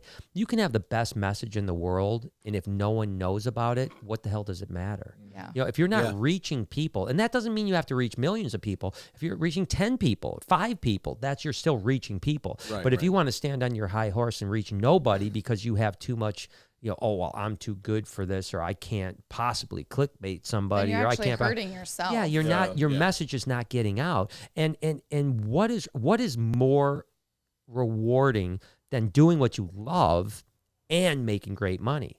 You know what I mean? Yeah. Especially because if you're someone like me, 98% of the money I make just goes right back into doing more animal stuff. You know what I mean? It's not like I'm out there, going, oh, I got to buy a mansion, or I got to, go on these expensive excursions, I'm just putting it back into animals, trying to figure out a way to get a Komodo dragon, for God's sakes. That's all I'm trying to do. That's like when, that's the last one, and then the collection's complete. That's like when I was. Where have I heard that one before? Yeah.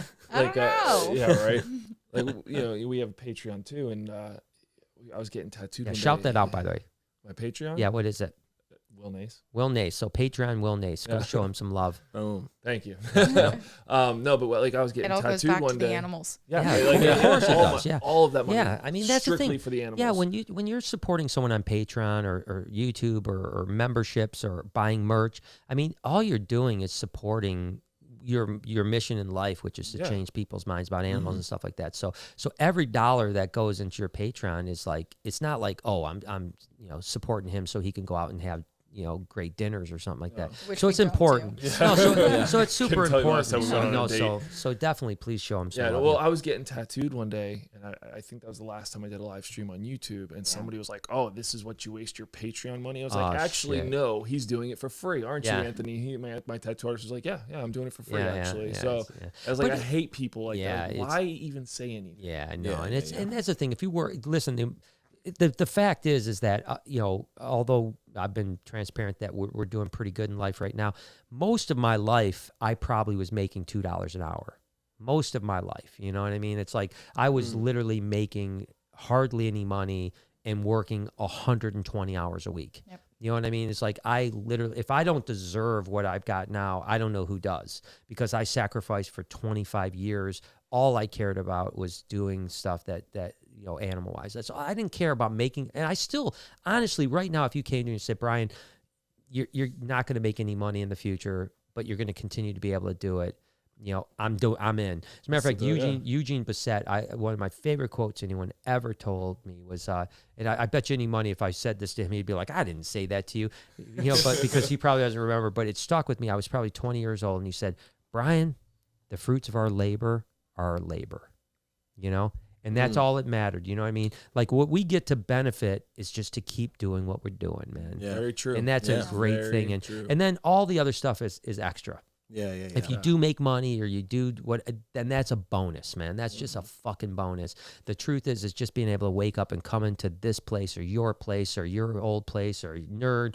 That is what it's about. Yeah, I mean, the rest is all just freaking, I mean, it's all cherry on top, you know? Yeah. I mean, like I said, I mean, YouTube, Patreon, that all goes towards my animals. I have a whole We literally have a job separate degree that goes like, towards my separate rent, my careers. bills, and everything like that, you know? So Yeah. Yeah. it's That's literally 2 jobs. Go to work, come home, go to work. Yeah, go to work. Yeah, exactly. It's Yeah. like we it's joke true. about it, but it's yeah. true. No, of course it's true. And I mean, my but that's what we do. Patreons know, because like I'm very, very close with a lot of my Patreons. So it's like I do live streams when I'm like doing stuff that I shouldn't be filming, but like I'm like, you know what, you guys deserve to see this. So like, Yeah. oh yeah, I've got to get better at it. I'll be honest, I'm a horrible Patreon guy. she runs it for me. She's yeah. the bread and butter with that. But I'm working on it. We've taken some initiative. Anthony's with us now. He's one of the guys that's we're trying to give our patrons more value than I give. It's just that I'm so busy, man. It's really difficult.